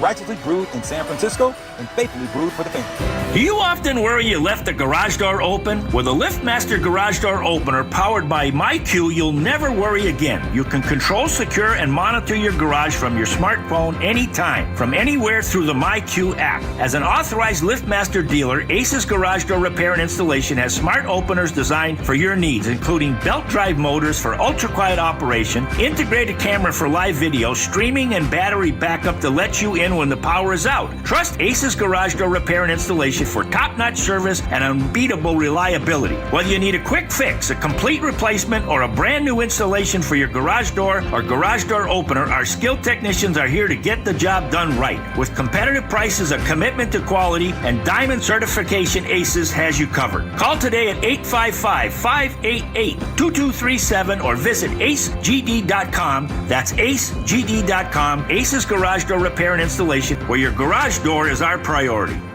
Join 95.7 The Game personalities at Harding Park September 5th for a day of golf with the Pettinelli Financial Partners 10th Annual Tournament to Support Autism Society's San Francisco Bay Area. Committed to providing resources and activities for local families touched by autism. Sponsored in part by Atco Pest Control. This event needs your help. Have your company co-sponsor, volunteer, or provide in-kind auction items like vacation homes or sports tickets. For details on how you can help, search 10th Annual Pettinelli Golf, September 5th at Harding Park. Change is always happening. It's part of life. And when it comes to music, change is all around us. Songs are rewritten. Classics are remixed. Bands and artists come and go. Even our taste in music changes. Here at Xfinity, we know there's still good in keeping some things the same. That's why we want to do our part with a 5-year price guarantee on our internet. It means no matter what changes, you get 5 years of the most reliable Wi-Fi with our best equipment included for a price that stays exactly the same. Surprised? Life is full of them. One internet price, 5 years, guaranteed. Learn more at xfinity.com/deals. Restrictions apply. New residential customers only. Taxes and fees extra and subject to change. Most reliable Wi-Fi based on OpenSignal Awards USA. Fixed Broadband Experience Report, August 2024. Dreaming of the perfect kitchen? Make it a reality at Friedman's Appliance in Pleasant Hill. Explore Bosch appliances in live working vignettes and see the innovation in action. During the Buy More, Save More event, you can get up to $4,000 in rebates on qualifying Bosch kitchen packages. From refrigerators with the Farm Fresh system to keep your food fresher longer, to dishwashers with precision wash technology that wipes out 99.9% of bacteria. Own the kitchen like a Bosch. Visit Friedman's Appliance in Pleasant Hill or online at friedmansappliance.com today. This is McGruff the Crime Dog, and I need you to help me take a bite out of crime. Another teenager, victim to fake pills bought from social media. This doesn't seem like a drug deal, but it definitely is. Should buying prescription pills be that easy? Many fake pills contain fentanyl, and an amount small enough to fit on the tip of a pencil can be lethal. So listen, before buying pills from social media, think again. Learn more at mcgruffpsa.org and go for real. Brought to you by USPTO and the National Crime Prevention Council. Certified fresh and what critics are calling the best movie of the year, period. 28 years later, directed by Academy Award winner Danny Boyle, is now available to watch on digital. And for your chance to win a digital download, enter online at 957thegame.com. Your game day headquarters is here. Splash at Thrive City in the heart of San Francisco. They've got the largest LED screen in the Bay Area, immersive sound, and a private or semi-private spaces for your crew. Host your fantasy football draft or watch every NFL and college football game in style. With craft cocktails, elevated pub fare, and ice-cold beer on tap, not to mention golf simulators, pool, and shuffleboard. Fun for the whole family. College Saturdays kick off at 8:30, NFL at 9:30. Mention Willard and Dibs or 95.7 The Game to score an exclusive game day perk. Reserve your spot now at splashsportsbar.com. Hey, it's your boy Guru. Every time we put a rat on the table during our show, it's brought to you by Atco Pest Control. Atco Pest Control is a family-owned local business proud to provide pest control in the Bay Area for over 35 years. Atco uses natural methods to give you a peace of mind and keep your family out of harm's way. Quality pest control doesn't have to empty your savings either. Don't wait. Go to AtcoPestControl.com for all your pest control needs. They got you covered. Visit Friedman's Appliance for the Sub-Zero Wolf and Cove Grand Kitchen event. With qualifying purchase, get 3 additional years of protection or qualify for a $1,000 rebate. You'll find the largest selection at the Living Kitchen at Friedman's Appliance in Pleasant Hill. This Labor Day weekend, we're celebrating Bob's Discount Furniture's 200th store milestone with the entire Bob's family across the country. For more than 30 years, we've believed everyone deserves the home they love. That's why we brought our everyday low prices on furniture, mattresses, and more to over 200 locations from coast to coast and counting. Not to mention free treats for the whole family in our cafes. Celebrate Bob's Discount Furniture's 200 store milestone this Labor Day weekend. Oh, my Bob!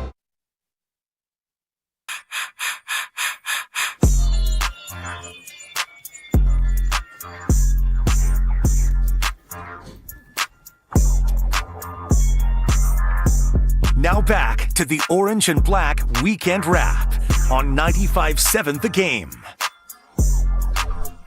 All right, let's squabble up here for this last half hour. Dan Devone, Sam Loveman, Zach Green on the board. 30 more minutes, a little bit less, of Giants baseball talk here. Are you a golfer, by the way? A golfer. The reason I like to, I know your old man is. I try to. I have not picked up sticks in a while. Let's just say that. Can't do it. I'd like to be one. I am just horrible at making the time to do it. I take full responsibility for that too. Yeah, it is tough carving out 5 hours of the day. But your dad didn't get sticks in your hand? Oh no, that's where I got it from. Yeah. So no, that was father-son bonding time back in the day. Was getting dragged down to the driving range, Buchanan driving range out in Concord. I think your pop's only participation on this show, he was actually standing over like a 6-foot putt. Well, the reason he doesn't call into this show as much anymore is because Saturday mornings are golf time for him. That's his weekly golf time. And as you'll remember, we had him on the show when he was on the 6th green. And he dropped an F-bomb. He dropped an S-bomb, and so we had to dump him.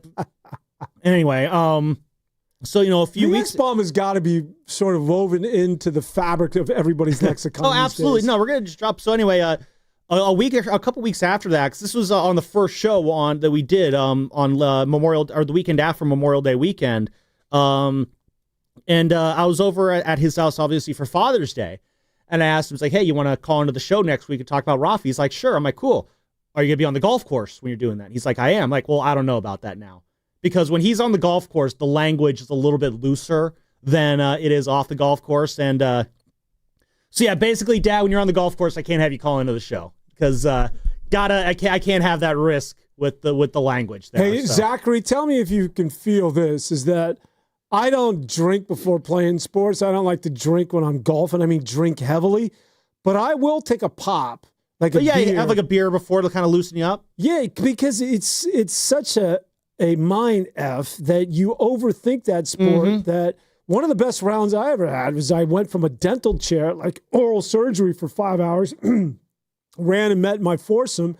And because I had all this pain in my mouth, I shot one of my best rounds. Like anything that can take me away from overthinking the sport, I think is a benefit. Will you have a pop or two?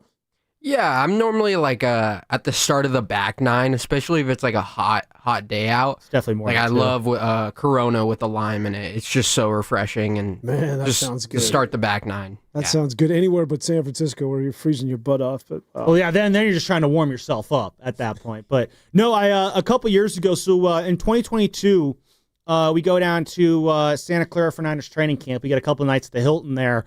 And Bonte's guy, Ralph, at Coyote Creek, shout out Ralph down at Coyote Creek, he hooked Shasky, Langford, and I, and Shasky's brother, Pat, up with a free round at Coyote Creek Golf Course. And it was the first time for me, because I'm a relatively new golfer, so it was my first time doing a full 18-hole course. And I told my dad this. He's like, first thing you should do when you get there, just have a beer. Have a beer, go to the driving range, mellow out. I'm like, oh, okay. And I don't know what I shot. I didn't really keep score. I wasn't that good enough. But, yeah, drinking on the course. That was suggested, by the old man before the first time out. This is the last golf anecdote, and then we can move on. But I have just a quick story. This is the all-time baller move. My brother-in-law, somebody that I'm familiar with, I was golfing, I want to say, in Barbados, and there was a group of monkeys. They're not called a group. They're called, they're not called a family. They're troop. They're called troops. A troop of monkeys. Yeah. Okay. So when you see a group of monkeys, it's a troop. It's not a family. That's the correct name for the monkeys when they're traveling. It could also together. be a tribe, a mission, a cartload, or this is a great one, a barrel. Barrel of monkeys. All right, that makes sense. So this troop is crossing the fairway. He's about to tee off, so everybody stops. There is this one straggler that is clearly being left behind because it's the run. The troop is moving off without it. Survival of the fittest. Shout out Darwin. It can't even be. It's not healthy, and it can't even barely get across the fairway. He takes this monkey, and he takes it back home with him to New York. No joke. No, that's totally allowed. No, I get it. Wait, so he brought it back on the plane with him? Yes, I How did he get the monkey on the plane? There's I'm taking a lot of liberties. I need to know here. how the monkey got on the plane. But he transports the monkey back to New York and raised this monkey for like 12 years out in Long Island. Like he had a second house out.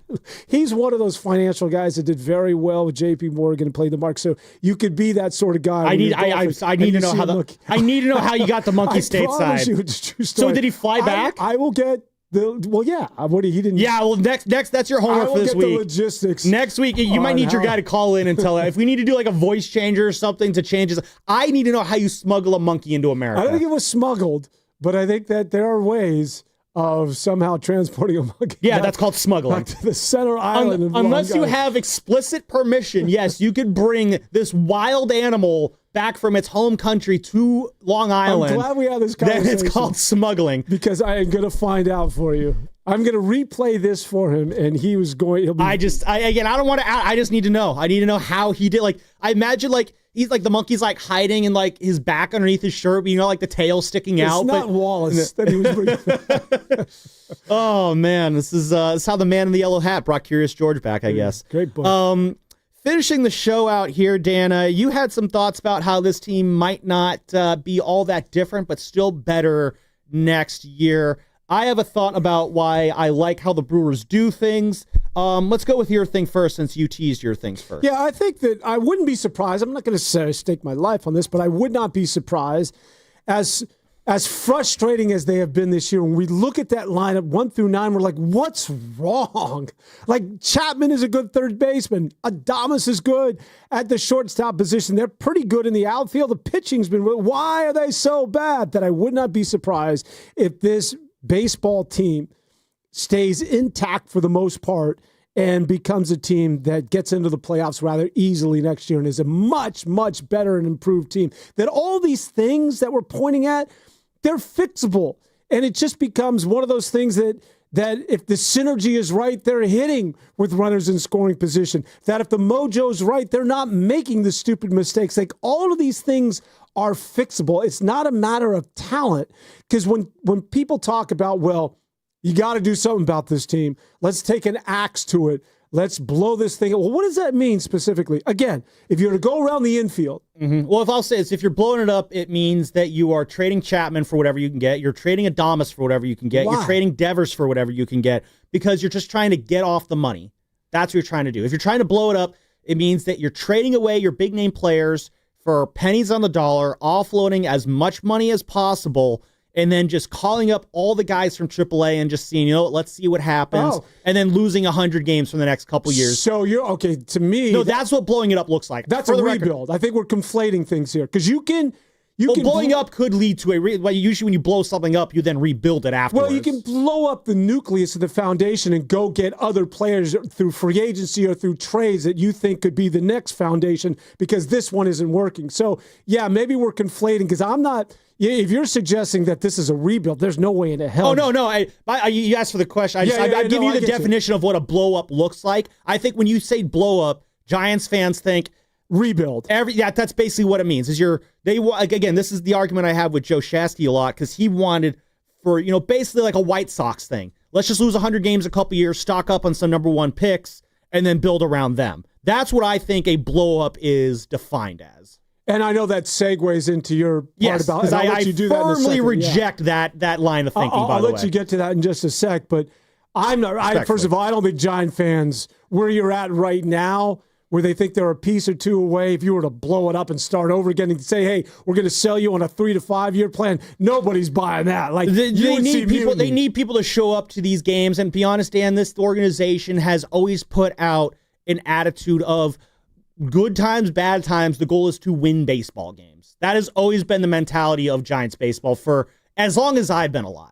And when I look, again, when people say, well, you got to do something people talk in general terms over the offseason. Well, what exactly is it that you have to do? Because, again, just using the infield as an example, Matt Chapman is a good third baseman. Now, I know people can say, well, he didn't hit well. And, people don't like to look at the numbers. Well, I think much like that of Kyle Tucker, I don't know if you saw the news with him or the Cubs, this guy has been so bad since July, but he's like one of the best young outfielders in the game. And it was disclosed that he's been playing with a broken bone in his hand.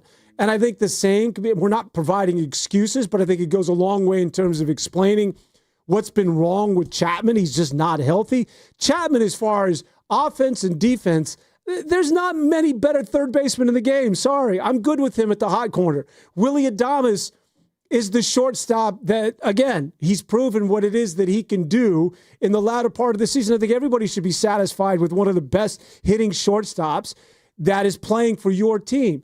On the right side of the diamond, I don't know how many people have followed Casey Schmidt closely. He's removed the void or the question mark at second base for me.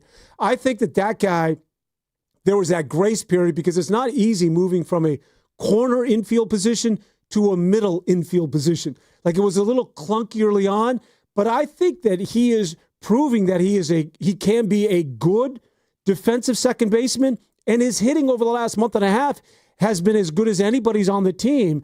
And I like Casey Schmidt as my second baseman of the future. We can revisit this next year at this time if it doesn't work out, but I'm very comfortable penciling him in as the second baseman. That's not a question mark for me, and I don't know why it is for Giant fans that have followed this team. At first base, you're locked up with Devers, or whether, of course, it's the young kid out of the minor leagues in Bryce Eldridge. The outfield, we've talked about Elliot Ramos is good in left field. Got to get better defensively. Jung-Hoo Lee's your center fielder.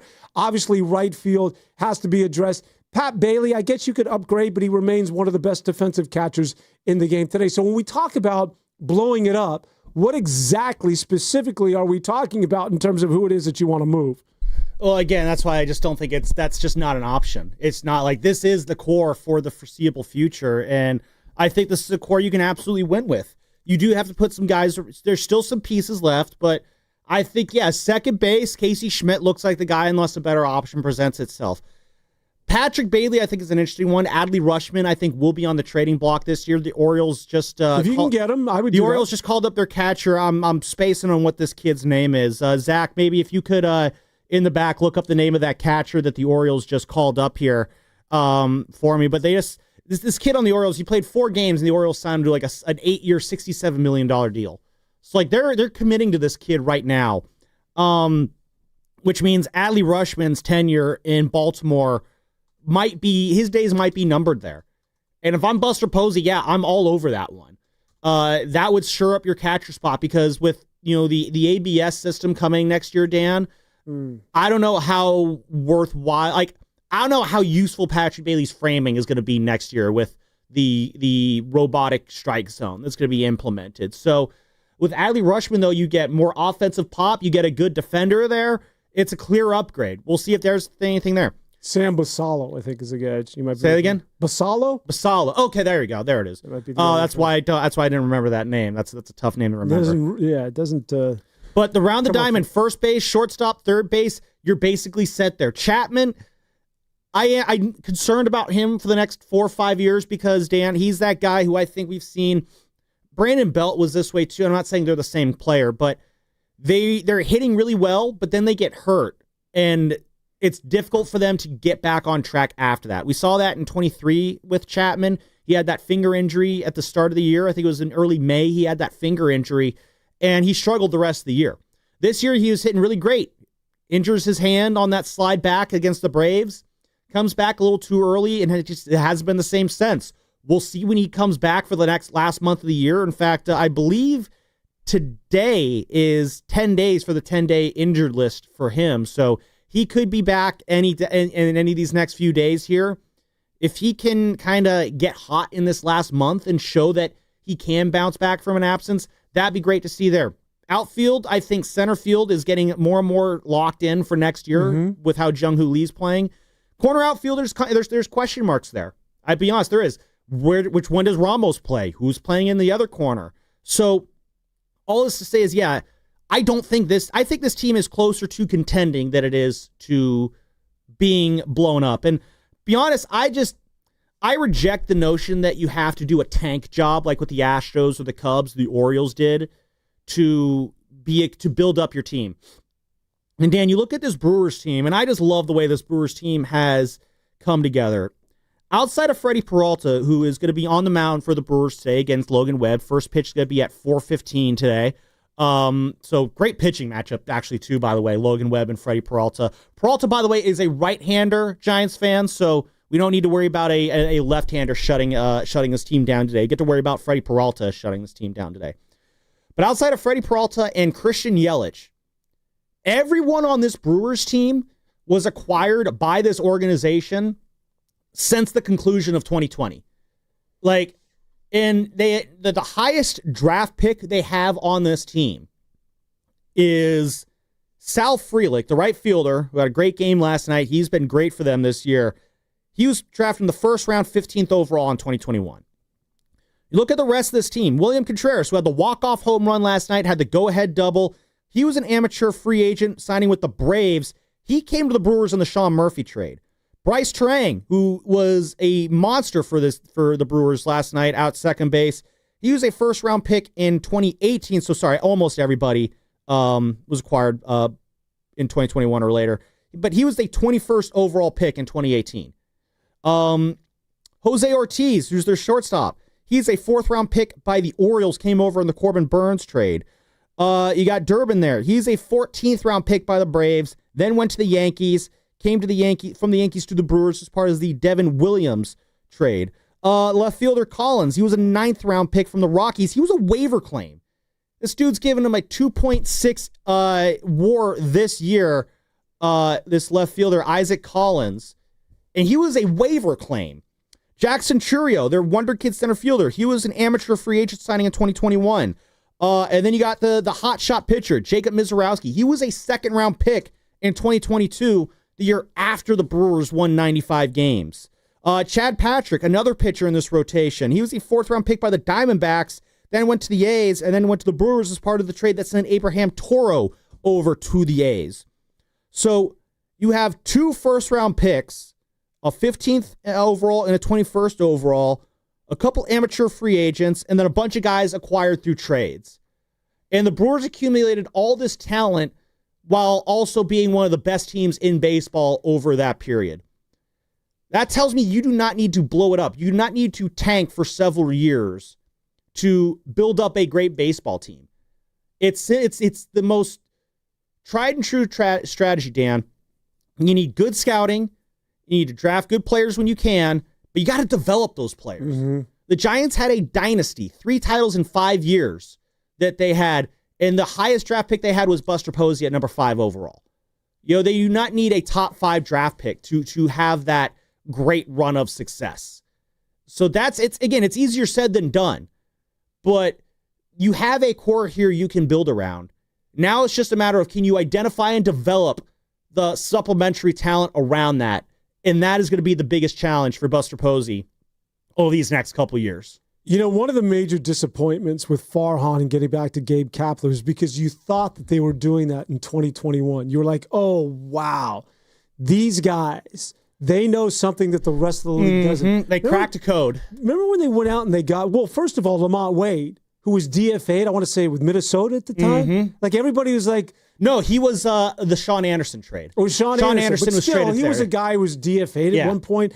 But the Giants are like, well, he fit. We like that he goes deep into accounts. We like the fact that this guy, it was almost like Moneyball to a certain way. He plays a certain way while he's being overlooked by other teams. He could work here. And guess what he did? Kevin Gossman. If you remember Kevin Gossman, before he came to the San Francisco Giants, and before, of course, he got that huge contract with Toronto, was a guy that was not Kevin Gossman. The year that, of course, he had the breakout season with the Giants. My point being is that they found guys that fit their system. They went out, and there was something that they were specifically looking for in players.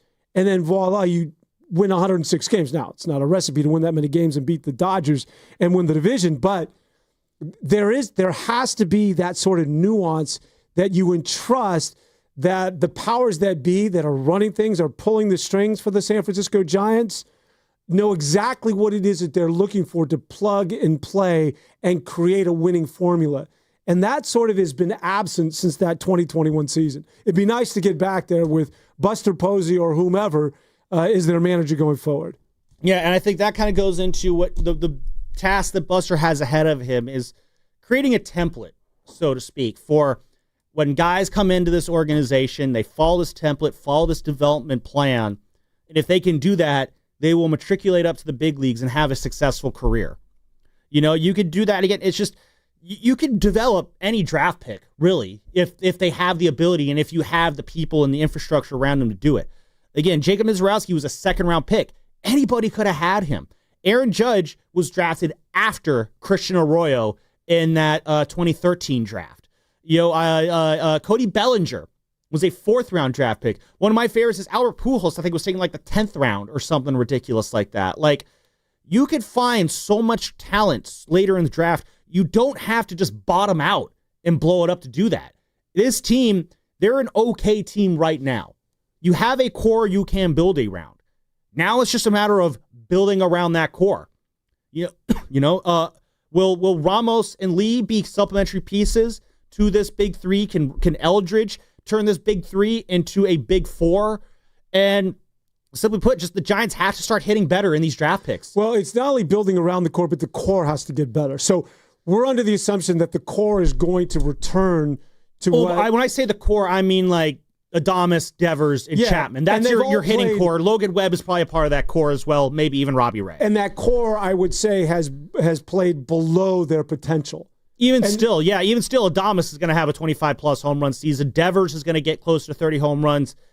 Chapman, I think there might be more to want at the end of the year, but you also got to factor in the injuries as well. But I'm okay with that core, and I still have faith that they're going to get back to who they have been as Major League players, and that this season is more of an outlier. Could be wrong, but I'm willing to roll that dice.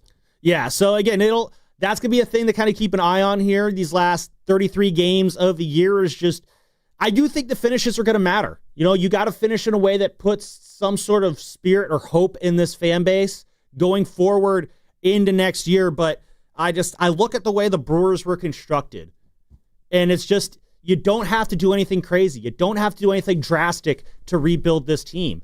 I honestly do believe the Giants are closer to truly being one of the better teams in the National League again than we want to give them credit for. Changes do need to be made. Leadership might be part of that. We'll see how this season goes. I don't know if Bob Melvin can do anything to save his job. Maybe if they rally here in the last month and they do it in a manner that looks like sustainable, so to speak, maybe Bob Melvin can perform his way back into the job. But I do believe that, you're going to need a new direction of some sort, a new philosophical direction for this team.